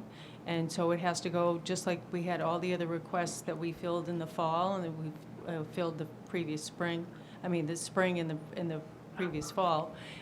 They have to have a list. It goes through the select board. They identified it at the finance committee last year. We changed up the way the funding was. Some of the things that we planned to fund in the spring were put off to the fall so that we could balance it with some other items that people thought were more important at the time. But the funding is part of your free cash. That's part of this free cash certification that's coming along. But we have to identify it that this came from host community agreement money and that it is being used for marijuana mitigation throughout the town. So all I can say is that I know that the police chief has asked that we have a townwide social worker. He feels it would be very beneficial at the police station. I know the school has put it on as one of their requests for the social, emotional, dealing with the students as well as other people within the town because of the availability of the recreational marijuana. So that's all I can say at this point. But. Okay. Thank I'm going to, just so that we can stay on track, and not just for that, but I'm going to defer further discussion on this article. I'm going to request that the school and anybody else that's either in support or in non-support of this be invited to this meeting next week. We'll hear from them briefly, and then we'll vote on it next week, because we do have the ability to have another week of to transpire before our meeting next week before we have to vote. Can I just, one quick question? Certainly, yep. Would this townwide social worker be housed in the school, or would they be housed in this building? And that's exactly the question that we'll get from. I don't have an answer for you. Okay. I don't, that would be between. I got it. the We'll make sure Okay. that that's answered next Thank you. week and between now and then. So if any of you have questions, and I think there's some good questions raised here by Doug, by Kathy, by you. I will try to remember them, but I ask that you email me. I will make sure that they get to the school and whomever else is party to, whether it's a full townwide social worker or the school, that they have an opportunity to prepare themselves to answer that when they come to see us next week. Any last calls? Mr. Stedman? I'm wondering if Mr. Guzinski has any opinion on that. I None? can offer anything beyond what the Okay. finance director just offered. Okay. And anything out, any last calls on this article from those on Zoom? Okay, thank you very much. Article 3, I'm going to defer. I want us to be able to, we can't vote on it. We don't even know what's going to be on Article 3 at this point based on certification of free cash, but I'd ask that you study it, until, so that we are prepared to discuss it next week. So those are two big items. Obviously, there's a multiple large issues to be discussed and deliberated, but we're not ready this week on Article 3. Article 4. I believe we have all the information that we need on Article 4. I certainly will entertain a motion or some dialogue as to whether we need any more information on Article 4. I think it's been covered. I do too. Mr. Chair, Ms. McGinnis? I make a motion that we do approve Article 4, appropriate $5.6 million to pay the costs of making water treatment plant improvements at the DeAngelis Water Treatment Plant to address excessive levels of PFAS identified in wells 1 and 2, etc. I second. It's darn close, Kathy. So it's been moved and seconded to vote to recommend approval of Article 4 to see if for the town to appropriate $5.6 million to pay costs of making water treatment plant improvements at plants at wells 1 and 2, including payment of all costs incidental and related thereto, and that to meet this appropriation, the treasurer, with the approval of the select board, is authorized to borrow said amount. Discussion. Okay. None heard. Pete B, yay. Jody. Yes. Doug. Yes. Joyce. Yes. Jim. Yes. Kathy. Yay. Sarah. Yay. John. Yay. Peter, you. Yes. Thank you. Okay, Article 5. Again, I believe we have all the information we need to either deliberate this further, discuss it. I will entertain a motion. Mr. Chair, Mr. Underhill. I make a motion that we recommend Article 5 to see if the town will vote to appropriate $370,000 to pay costs of purchasing and equipping a new ambulance, including the payment of all costs incidental and related hereto. Second. It's been moved and seconded that we vote to recommend the town appropriate $370,000 to pay costs of purchasing and equipment and equipping a new ambulance, including the payment of all costs incidental and related thereto. Discussion.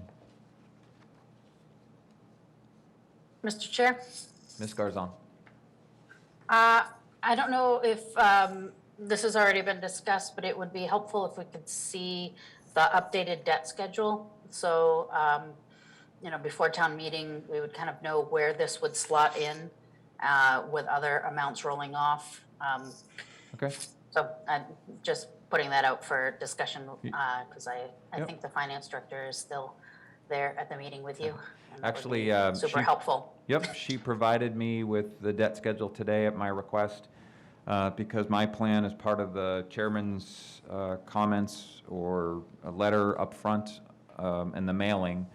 I plan to, in collaboration with her, she's obviously going to have to help me a bit, but to pictorially demonstrate what's on the debt schedule and what's coming off and what something voted on potentially will add to the debt schedule. I'd like to be able to show that in summary form, which is why I asked her for the spreadsheet. So yours is a good comment, and I think we're already working towards that. Great, thank you. Okay? Any more discussion?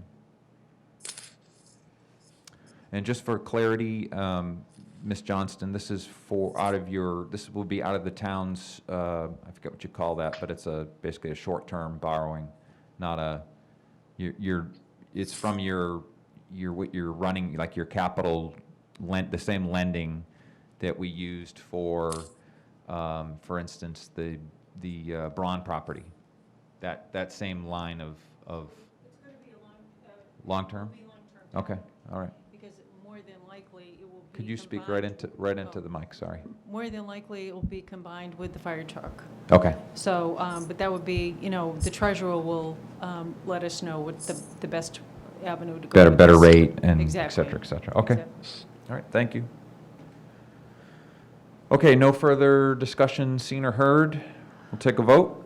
Article 5, Pete B, yay. Jody. Yay. Doug. Yay. Joyce. Yay. Jim. Yay. Kathy. Yay. Sarah. Yay. John. Yay. Peter. Yay. Thank you. Article passes. Article 6. Article 6, I move that we vote to approve the appropriation of $750,000 to pay costs of purchasing and equipping a new fire engine, including the payment of all costs incidental and related thereto. This will come from a borrowing.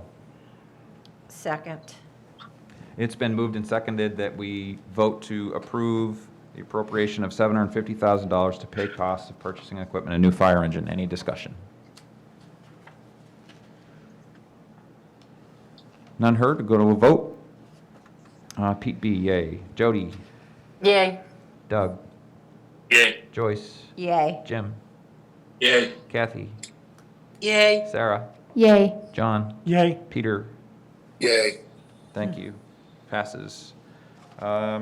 Moving down, Mr. Chair, Hold on one second, because, Article 7. yeah, I don't have Article 7 on my sheet for some reason. So, Article 7. Would you, Sarah, would you let Sarah do this one? Absolutely. Practice, it's practice.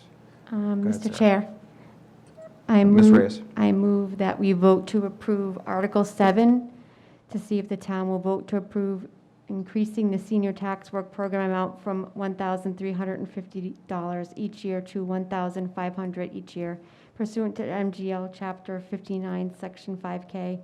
The hourly rate is the state's minimum wage.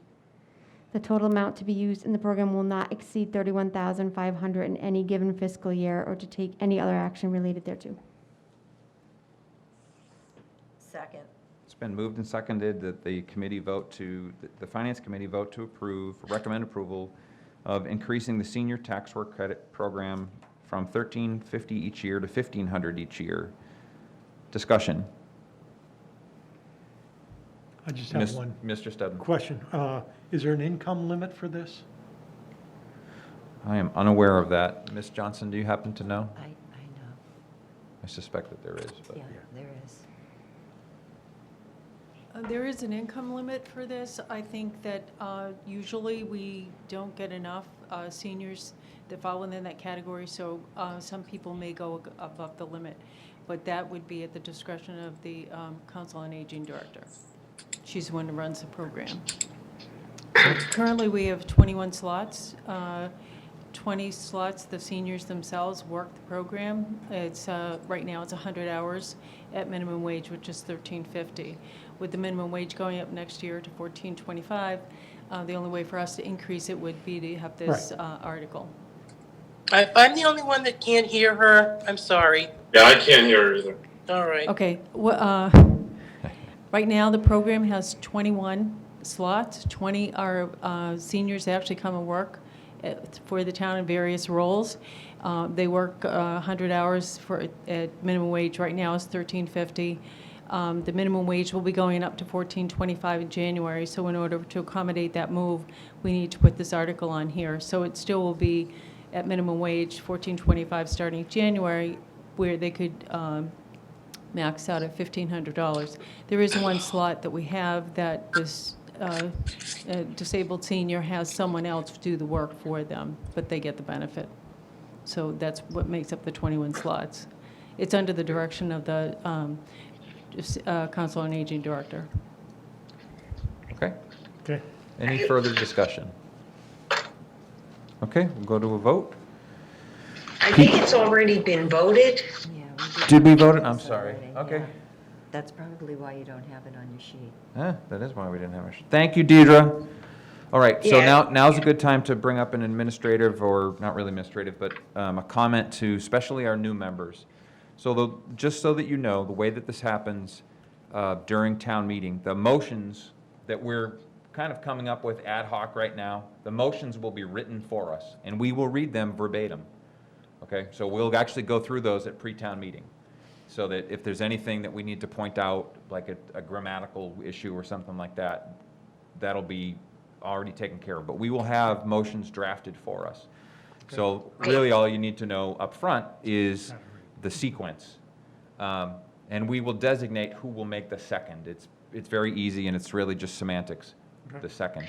The part that you need to, hold on, the part that you need to be aware of is that you will be the person that's designated responsible, the Finance Committee person designated responsible for the article will be the one leading the discussion. So when the moderator says your name, you read the motion, somebody seconds it, and then she says discussion, you are the person that will lead the discussion.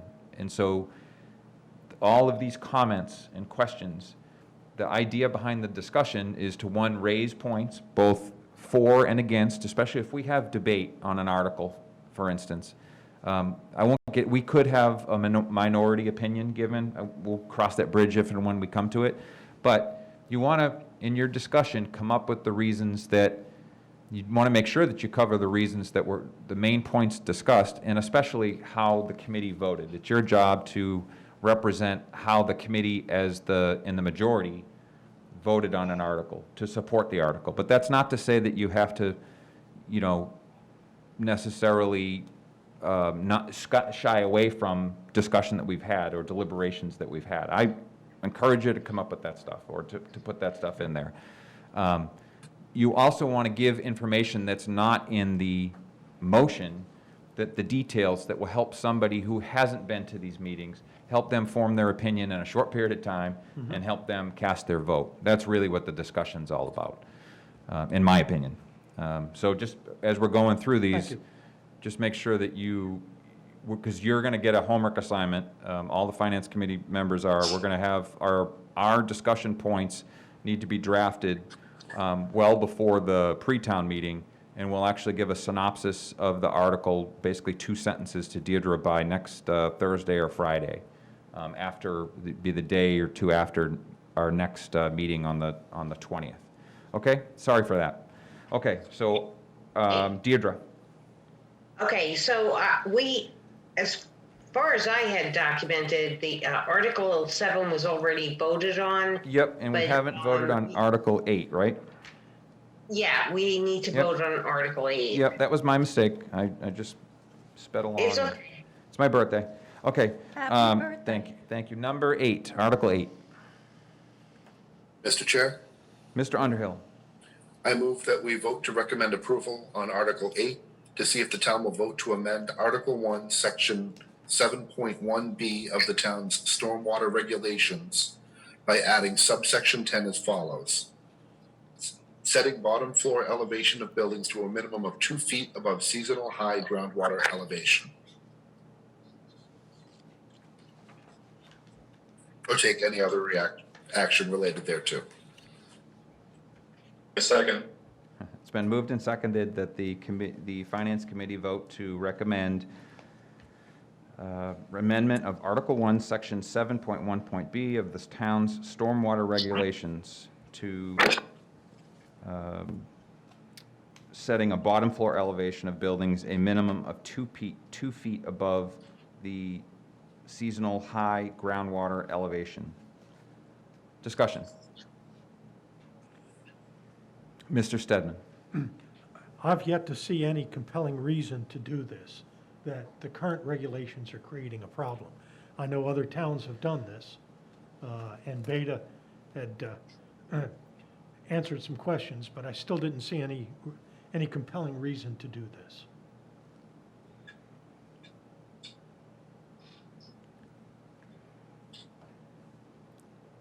My concerns, I've voiced my concerns before on this article, or at least tried to alleviate my concerns by asking questions. And my concern that remains is the unintended consequences of doing this. I do have concerns that I'm not certain why we would, as Mr. Stedman has just stated, why we would do it now. What is the impetus to do this now when really nothing has changed? I do understand the protection of the environment issue and the stormwater runoff issues. But what I don't think has been fully fleshed out here is the second, third order effects of requiring changes to lots and what that does to us as a town in the bigger picture. What does it do to the buildable land, or what happens when we either build the foundation up and cause more runoff at a faster pace, or we create larger footprints because we're not putting in basements, we're putting in crawl spaces, and then somebody has to put in a storage area or have a bigger footprint because they don't have a basement. So those are the natures of my concern. I'm going to vote no on this article.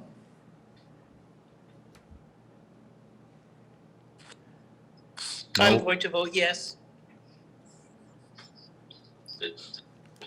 Any further discussion? Okay. Was any, Mr. Chair, I attended the meeting when John spoke, but I don't recall seeing any data. Like, in other words, it was studies, anything that would suggest A, what exactly the problem is now, B, you know, as you pointed out, what are the costs of doing this, both direct and indirect, and even more importantly, is there any data from anywhere that was presented to show that this provides some particular benefit? Mr. Chair? One moment. There was not a lot of data presented. That's not to say, you know, we asked, we provided an opportunity for that. That's not to say that it's not out there. We just haven't got it. And that's why, that's part of the reason that I'm not in support of it. Ms. Boyardi. The only information that I'm under, the impression I'm under is that this will eliminate the need for sump pumps and bringing water into a home. So I don't know why, I don't think this is a bad idea, keeping it above, doing it the 2 feet above. And I think discussion was about resale of homes. Somebody, for years, it's always if they've got a sump pump, then you really don't want the house. So I think that this may eliminate, I think one of the reasons for this was to eliminate that concern. And to build it up 2 feet above, I don't believe would, in the long run, would cost the builder any more than if he had to install a sump pump. But that's just my speculation. Any further discussion? Mr. Chair, Kathleen McInnes, I agree with Joyce, and I go by what was said earlier on other articles. We're not here to determine the ups or downs of what a board is requesting. We're just either supporting or not supporting. I heard enough data from them that some pumps are not healthy. A new owner, if the sump pump fails, who do you call? You call your fire department to come help you out. They'll show up and then they'll fix it and tell you what you have to do. I think anything that the town can do to make a new home safer for people to live in and not have to worry down the road of a failed, it's 24 inches, it's 3 stairs that, we're not talking a lot here. I totally support when the consultant said that this is she was surprised that Millis did not have this in their Board of Health regs. Many towns do. So I totally support the request of the Board of Health in this matter. Thank you. Okay, no further discussion heard. We'll take it to a vote. PP, no. Jody? Yay. Doug? No. Joyce? Yay. Jim? Yay. Kathy? Yay. Sarah? No. John? No. Mr. Underhill? Yay. The article passes 5-4.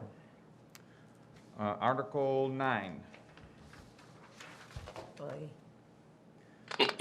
Okay, so Article 9, this is going to take a bit. The reason that it's going to take a bit is because even though we discussed several elements of it last time, those elements may have changed based on the feedback that we provided. So we're going to go through, my intent is to go through each of the elements, just like we did last time. Perhaps even if we covered it last time and vote, because I'm not sure. I will look to see if they've changed the particular element. If it's obvious that they haven't, then we won't re-vote it if we've already voted it, if that makes any sense. So, Article 9 reads as follows. Article 4, elections and other elected offices. Article 4-2, other elected officers. By amending the language of subsection C as follows: the town clerk shall be appointed, with said appointment to be made following the end of the term of town clerk who was elected as of the date of this amendment. That previously was Mike, you don't happen to know this off the top of your head? I don't believe that It- this has, It used to be Yeah, it was moved. Article 4-2, which is the same, it just moved, which it doesn't. basically just I understand moved. that, but the language has not changed. The language of the amendment has not changed. The only thing that's been taken away, or it's not listed here, is, or take any other action related thereto. Okay? So we will vote this now. If I can get a motion on Article 4-2, other elected officers. Mr. Chair, Mr. Riley, I move that we recommend approval of Article 4, elections and other elected official, Article 4, Section 2, other elected officers under Article 9, as written. Article 4. Second. Yep, okay. It's been moved and seconded that we recommend approval of the changed language of Article 4-2, other elected officers within Article 9 of the warrant. Discussion.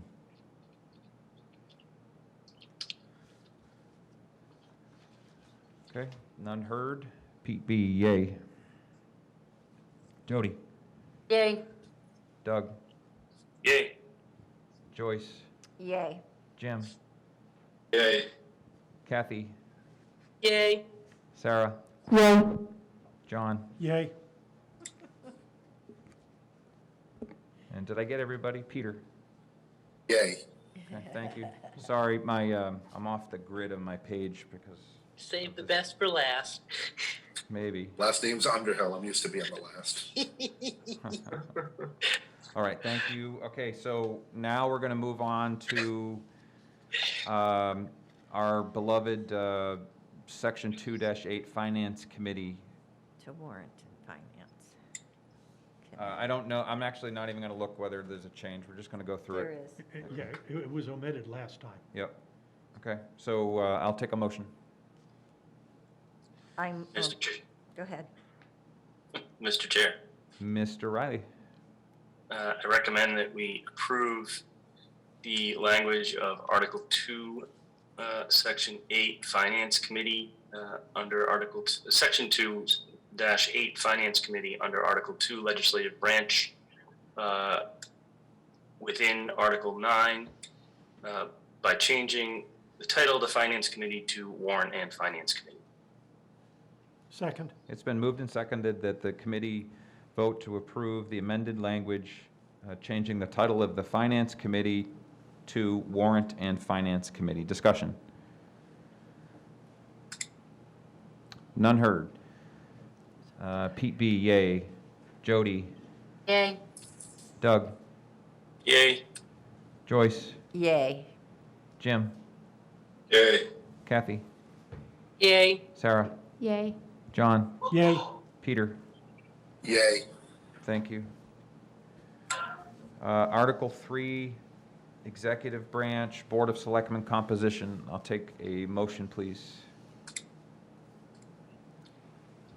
Mr. Chair? Mr. Chair, Mr. Riley. I recommend that the committee approve Article 3-1 Board of Selectmen composition under Article 3 Executive Branch within Article 9 of the warrant by changing the title of Board of Selectmen to Select Board. Also by changing the number of members of the Select Board as follows. The executive powers of the town should be vested in the Select Board consisting of 5 members, each elected by vote of the registered voters of the town for a 3-year term. For transitional purposes, a 4th member of the board shall be elected to a 2-year term, and a 5th member shall be elected to a 3-year term at the first annual election following the date of approval of the increase to 5 members. The term shall be so arranged that the term of at least 1 member expires each year.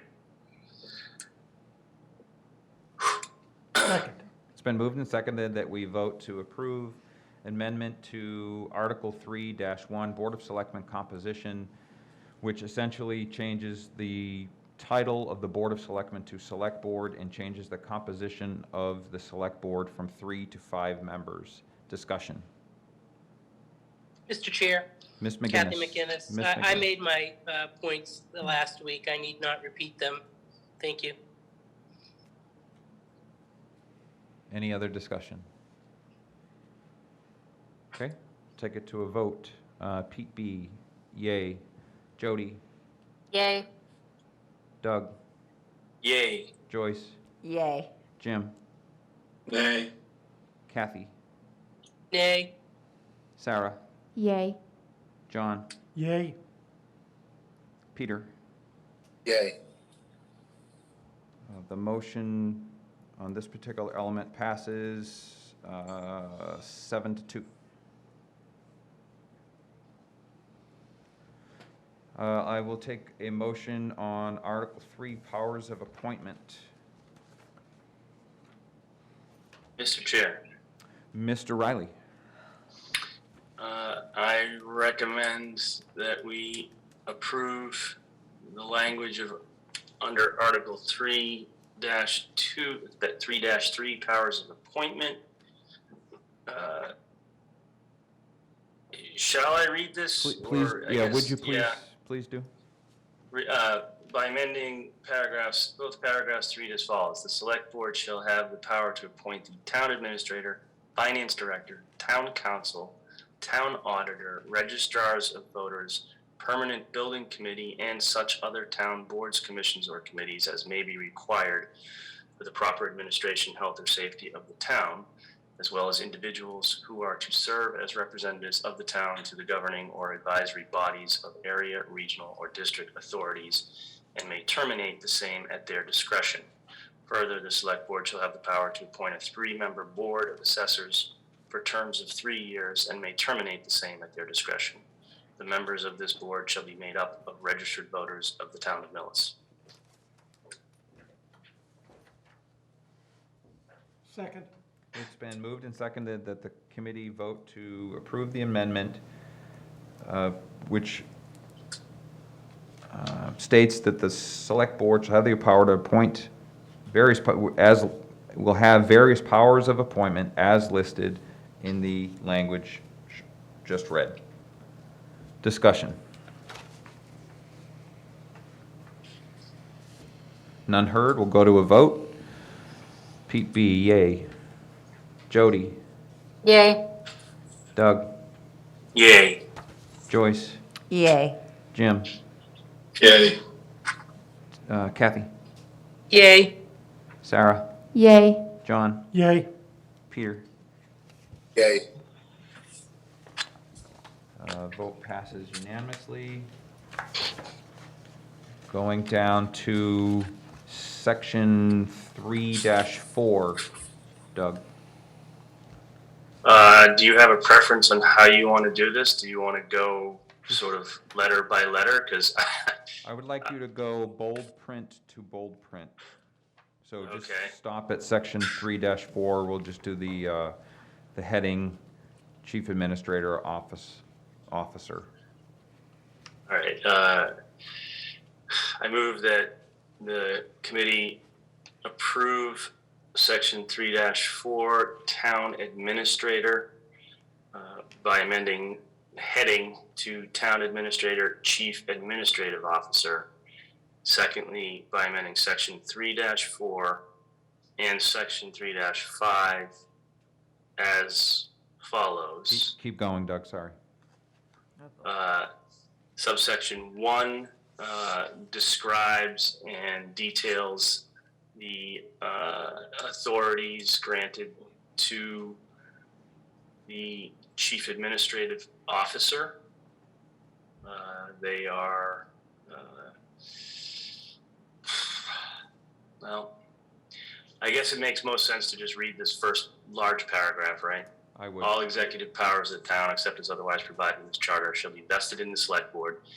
It is the intent of this section that the select board shall exercise control over town affairs by recommending major courses of action to the town meeting and by setting policies to be carried out by the town administrator and other officers, boards, and commissions appointed by the select board. The select board shall appoint the town administrator, chief of police, fire chief, director of public works, finance director, and town clerk. Select board may request the town administrator to present candidates. The town administrator shall use the best efforts to present the select board with at least 2 candidates. The town administrator shall be chief administrative officer of the town, directly responsible to the select board for the administration of all town affairs for which the office of town administrator is given responsibility by this charter. The powers and duties of the town administrator shall include, but are not intended to be limited to, the following.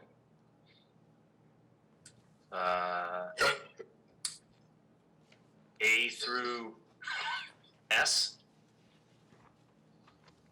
You want me to read each No. one of these? No, I don't. But you use your discretion. You're making the motion here. I'm fine with as listed in Yeah, I would subparagraphs say A that, through S. you know, not intended to be limited to the following, A through S as written. Second.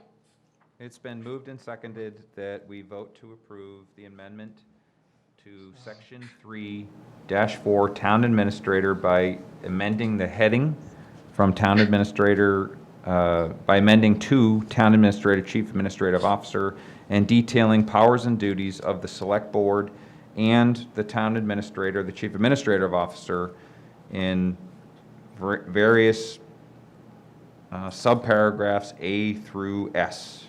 Mr. Chair, I thought you were going to also include all of the bold typing, which would be subsection 2, acting town administrator. I'm going to do that. Or are you going to do that I'm going to separate? do it separate. Okay. Mr. Chair, I believe Miss. just one clarification as a citizen reading this. Is the intention that subsection 1, powers and duties, is actually section 3-4? It's amending section 3-4? And that the second one is amending section 3-5? I'm not understanding what the second part, number 2, is, what these subsections are relation to that. Mr. Gazinski. Thank you, Mr. Chairman. For clarity, basically what's being proposed here is that sections 3-4 and sections 3-5 would be eliminated and replaced with subsection 1 and subsection 2. Okay, so the language here is misleading. By saying we're amending it, you're actually deleting and replacing, is that correct? Yes, I believe that would be correct. So basically, it may be clearer to say by amending section 3-4 or by deleting section 3-4 and section 3-5 and replacing with the following. That may be clearer. I would agree with that. Yeah, I had the same question of, I couldn't quite figure out how this flowed on like a final document. I didn't understand what we were really doing here. Okay, thank you. I'm going to make a suggestion that, that we'll, that our motion, Doug, really focuses on what our concern was initially was subsection 1, powers and duties, eliminating all of the job description and hand tying with the detailed language that was originally drafted, and that we recommend the language that is now listed in subsection 1. In terms of the administrative, which I think that is an administrative issue that does need to be clarified, but that the bulk of the heart of the issue is what's in the text of the subparagraphs. And now, Mr. Chairman, based upon the feedback, I will take this back to Town Council tomorrow to see if we can make an adjustment to that, and I will contact the members of the board to see if there's any objection to doing that. This hasn't been filed with the town clerk yet, so there may be a day or two to make a small tweak for clarification. But my point is that is administrative in nature, Yes. and I would like to vote the subparagraphs listed in subsection 1, powers and duties, and then subsection 2, acting town administrator. And then you can, the board can decide to make it administrative, which is essentially a Clerical. a clerical change to the town administrator, section 3-4. Is that, so I'm getting the head nod, north-south, Doug. So if you would just amend, so you've made your motion, it's been seconded, I'm gonna clarify. We are voting on subsection 1, powers and duties, as listed, which includes the subsection 1, powers and duties, the main two paragraphs, followed by subparagraphs A through S. So Mr. Chair? Our vote right now will not include the section 3-4 town administrator portion. I'm sorry, Ms. Garzon. But we do also want to include that point number 1 under the section heading to amend the heading from town administrator to town administrator dash chief administrative officer. Right. So my proposal is that we just leave it to be. We'll come back to, and we'll vote the whole thing. We're going to vote the sub-elements as I just described, and then next week we'll vote the entire thing. So in other words, we will affirm that we voted yay on, 4-2, 2-8, 3-1, 3-3. Next week, we will vote 3-4 when we see it, the actual language, but this week, we're going to do subsection 1 and subsection 2. And who knows, they may come up with other changes, so we may have to go back. But I'd like to vote as much of it as I can without that. Okay. Okay? Any more discussion? Mr. Stedman? Just a very minor point. I'm married to an English professor, and in some places, select board is capitalized, as is town clerk, in other places not. I mean, it's not substantive, but it looks like they were drafted by different people. So I just pass along that as a comment. Noted. There are also words that start sentences that are not capitalized. Whoops. I didn't catch that. Noted. Any more discussion? Okay, we'll take, so we are actually taking subsection I'm sorry, 1. Mr. Chair, I was on mute. I've just got a quick question for the town administrator. Number R, approving all payroll and express warrants. As it stands now, the select board, 2 out of the 3 members signed for this. Is there any reason why this is being changed, Mr. Chair? Mr. Kaczynski, Yes, this is right into the mic. This has been an onerous task at times to, especially during COVID and other situations that have occurred, to try to get the board in a timely basis. Sometimes we have warrants that have to be, special warrants that have to be done in a fairly short turnaround time. Also, this is a pretty common transition as communities switch to a more professionalized form of government, to move to the approval of warrants through the chief administrative officer. The select board always has the authority to come in and review any warrants at any time, to ask warrants to be set aside for their review, to inquire on any issues or bills within any type of warrant. So this doesn't limit their ability to supervise and review the warrant process. This allows for better administration and less delay in the processing of the town's payroll and expense warrants. Mr. Chair, I wish that would state somewhere, but I leave it at that. Thank you. Okay, any more discussion? Okay, so we're going to take subsection 1, powers and duties to a vote. Pete B., yes. Jody? Yes. Doug? Yes. Joyce? Yes. Jim? Yes. Kathy? No. Sarah? Yes. John? Yes. Peter? Yes. Okay, that motion passes. We will go to, please, subsection 2, acting town administrator. Mr. Chair, Mr. Riley? I recommend the committee approve subsection 2, acting town administrator. This deals with temporary absence of the town administrator. There are sections, subparagraphs A through C. It basically says that the town administrator may designate a qualified town administrative officer or employee to exercise and perform the duties of the town administrator during an absence of the town administrator of not more than 20 days, including Saturdays, Sundays, and holidays. And the powers and duties of the temporary or acting town administrator under subsection A shall be limited to matters not admitting of delay and shall include authority to make temporary emergency appointments or designations to town office or employment, but not to make permanent appointments and designations or to effectuate terminations. Subparagraph C states, in the event of a resignation or termination of the town administrator, the select board may appoint an interim town administrator to serve in such position until a permanent town administrator is appointed. Such interim town administrator shall have all the powers of the town administrator, except as may be limited by the engagement with the select board, or take any other action related thereto. There too. Second.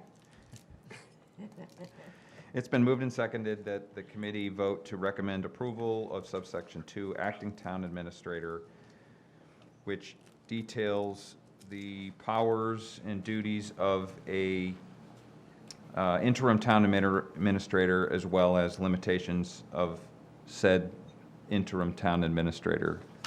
Discussion. Mr. Chair. Mr. Riley. This may be just my lack of understanding this quite the way it's written, but if the town administrator is going to have an absence of more than 20 days, I'm not sure how this addresses that case. I mean, is that it's not a resignation, it's not a termination, so it doesn't bring into play C, the select board appointing an interim town administrator. I guess I'm just wondering if that's fully clear. You know, I mean, okay, if Mike has to go out of the country for 10 days to go do something, that I get, but, you know, it doesn't actually even say anything about, like, injury or something, you know what I mean? I mean, we're trying to address the issue of if there's a temporary absence of the town administrator, but it basically says that this is only good if it's not more than 20 days, but, you know, what if it's 50 days? Mr. Riley, did the Charter Review Committee discuss that?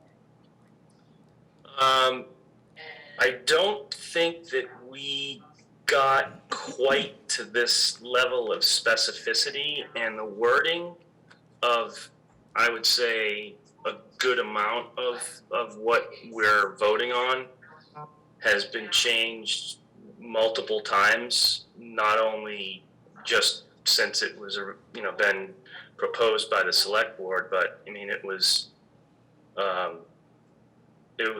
changed even, you know, before it got to the select board, and what's in here now is significantly more detailed than what we originally provided, and this has all been, you know, this has all gone through council as well. So, I mean, Okay, that's fine. I'm just curious if, I mean, I'm not doubting that council has done a great job with this, but is it possible that that's something that's been overlooked? Mr. Kaczynski, you care to offer an opinion? Thank you, Mr. Chairman. I would concur that town council did not express any concerns about how this was put together and presented.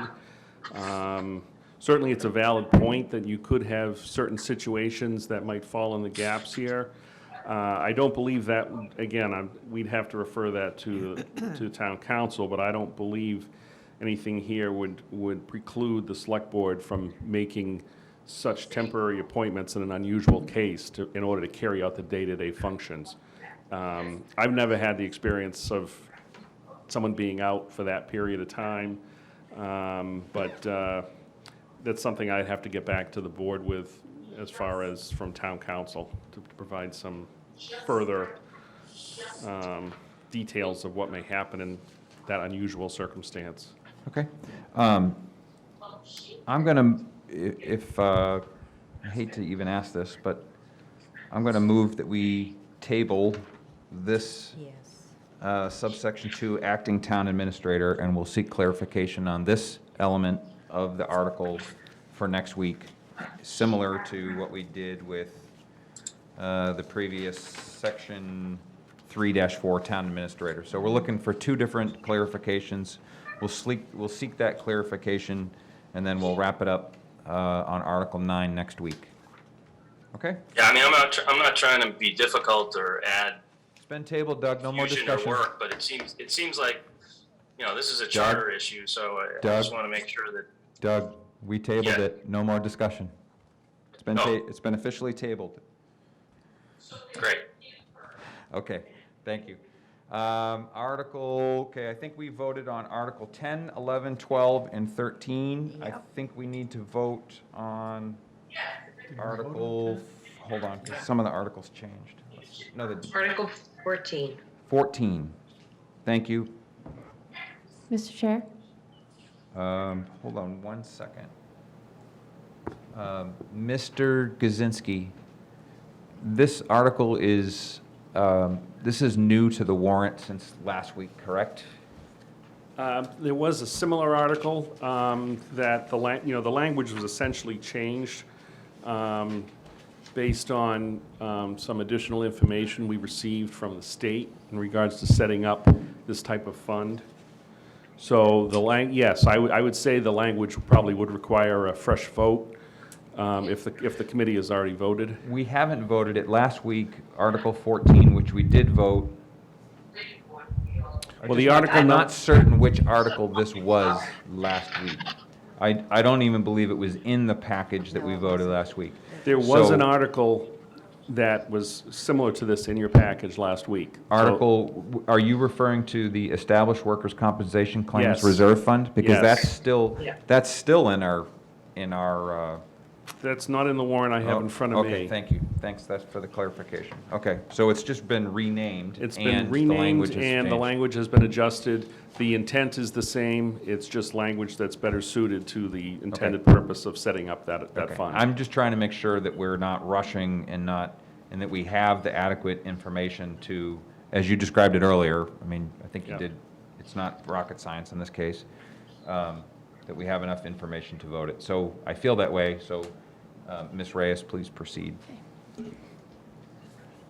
I move that we vote to approve Article 14 to see if the town will vote to accept the 4th paragraph of MGL Chapter 41, Section 111F, which would allow the town to create a special injury leave indemnity fund to be expended by the by the select board, or take any other action related thereto.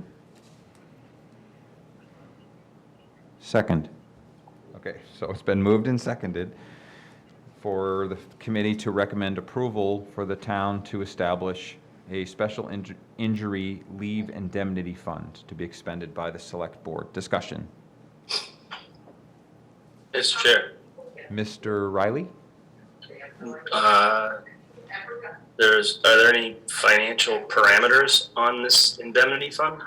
To my knowledge, no. This just establishes the fund. It does not allocate any resources to the fund.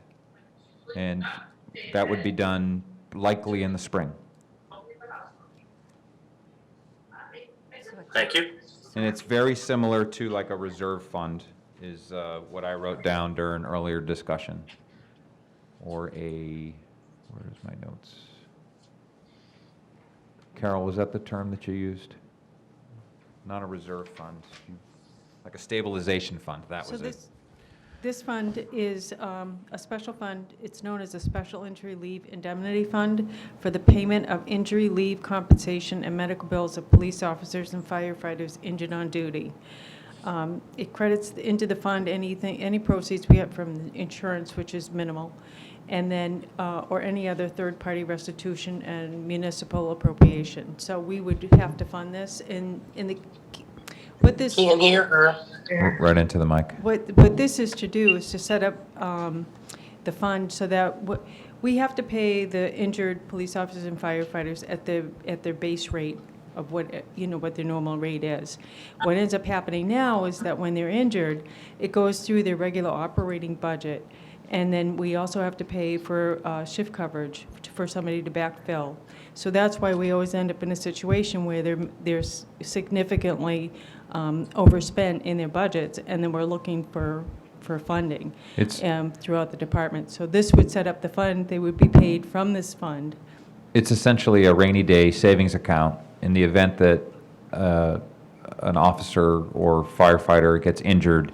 Right. They then get paid from the stabilization fund or from this fund. Yes. And the from this higher, the replacement or the hours that are needed to make up those shifts gets paid out of the operating budget. And you're Exactly. not hit twice out of the operating budget. Exactly. Is that, Doug, does that make sense? But where does this money come from? Yeah, So yeah, I this think money- so. So this money will have to be appropriated at Springtown meeting. Over the last 5 years, the average worker comp payment to police and firefighters is $96,000 per year. So I would be asking in the spring for this to be funded at least at $100,000 in order to establish a fund, and then next year for the budget, it would, they draw off of this fund. You'd actually get to see what it actually costs to operate the police or fire department without the extra money that's paid to the worker comp. In a typical worker comp situation, people get paid by an insurance company, so it's not sitting on your book as additional. And may I expense. ask that full amount, that $96,000 or $100,000, there's no requirement to fully fund it.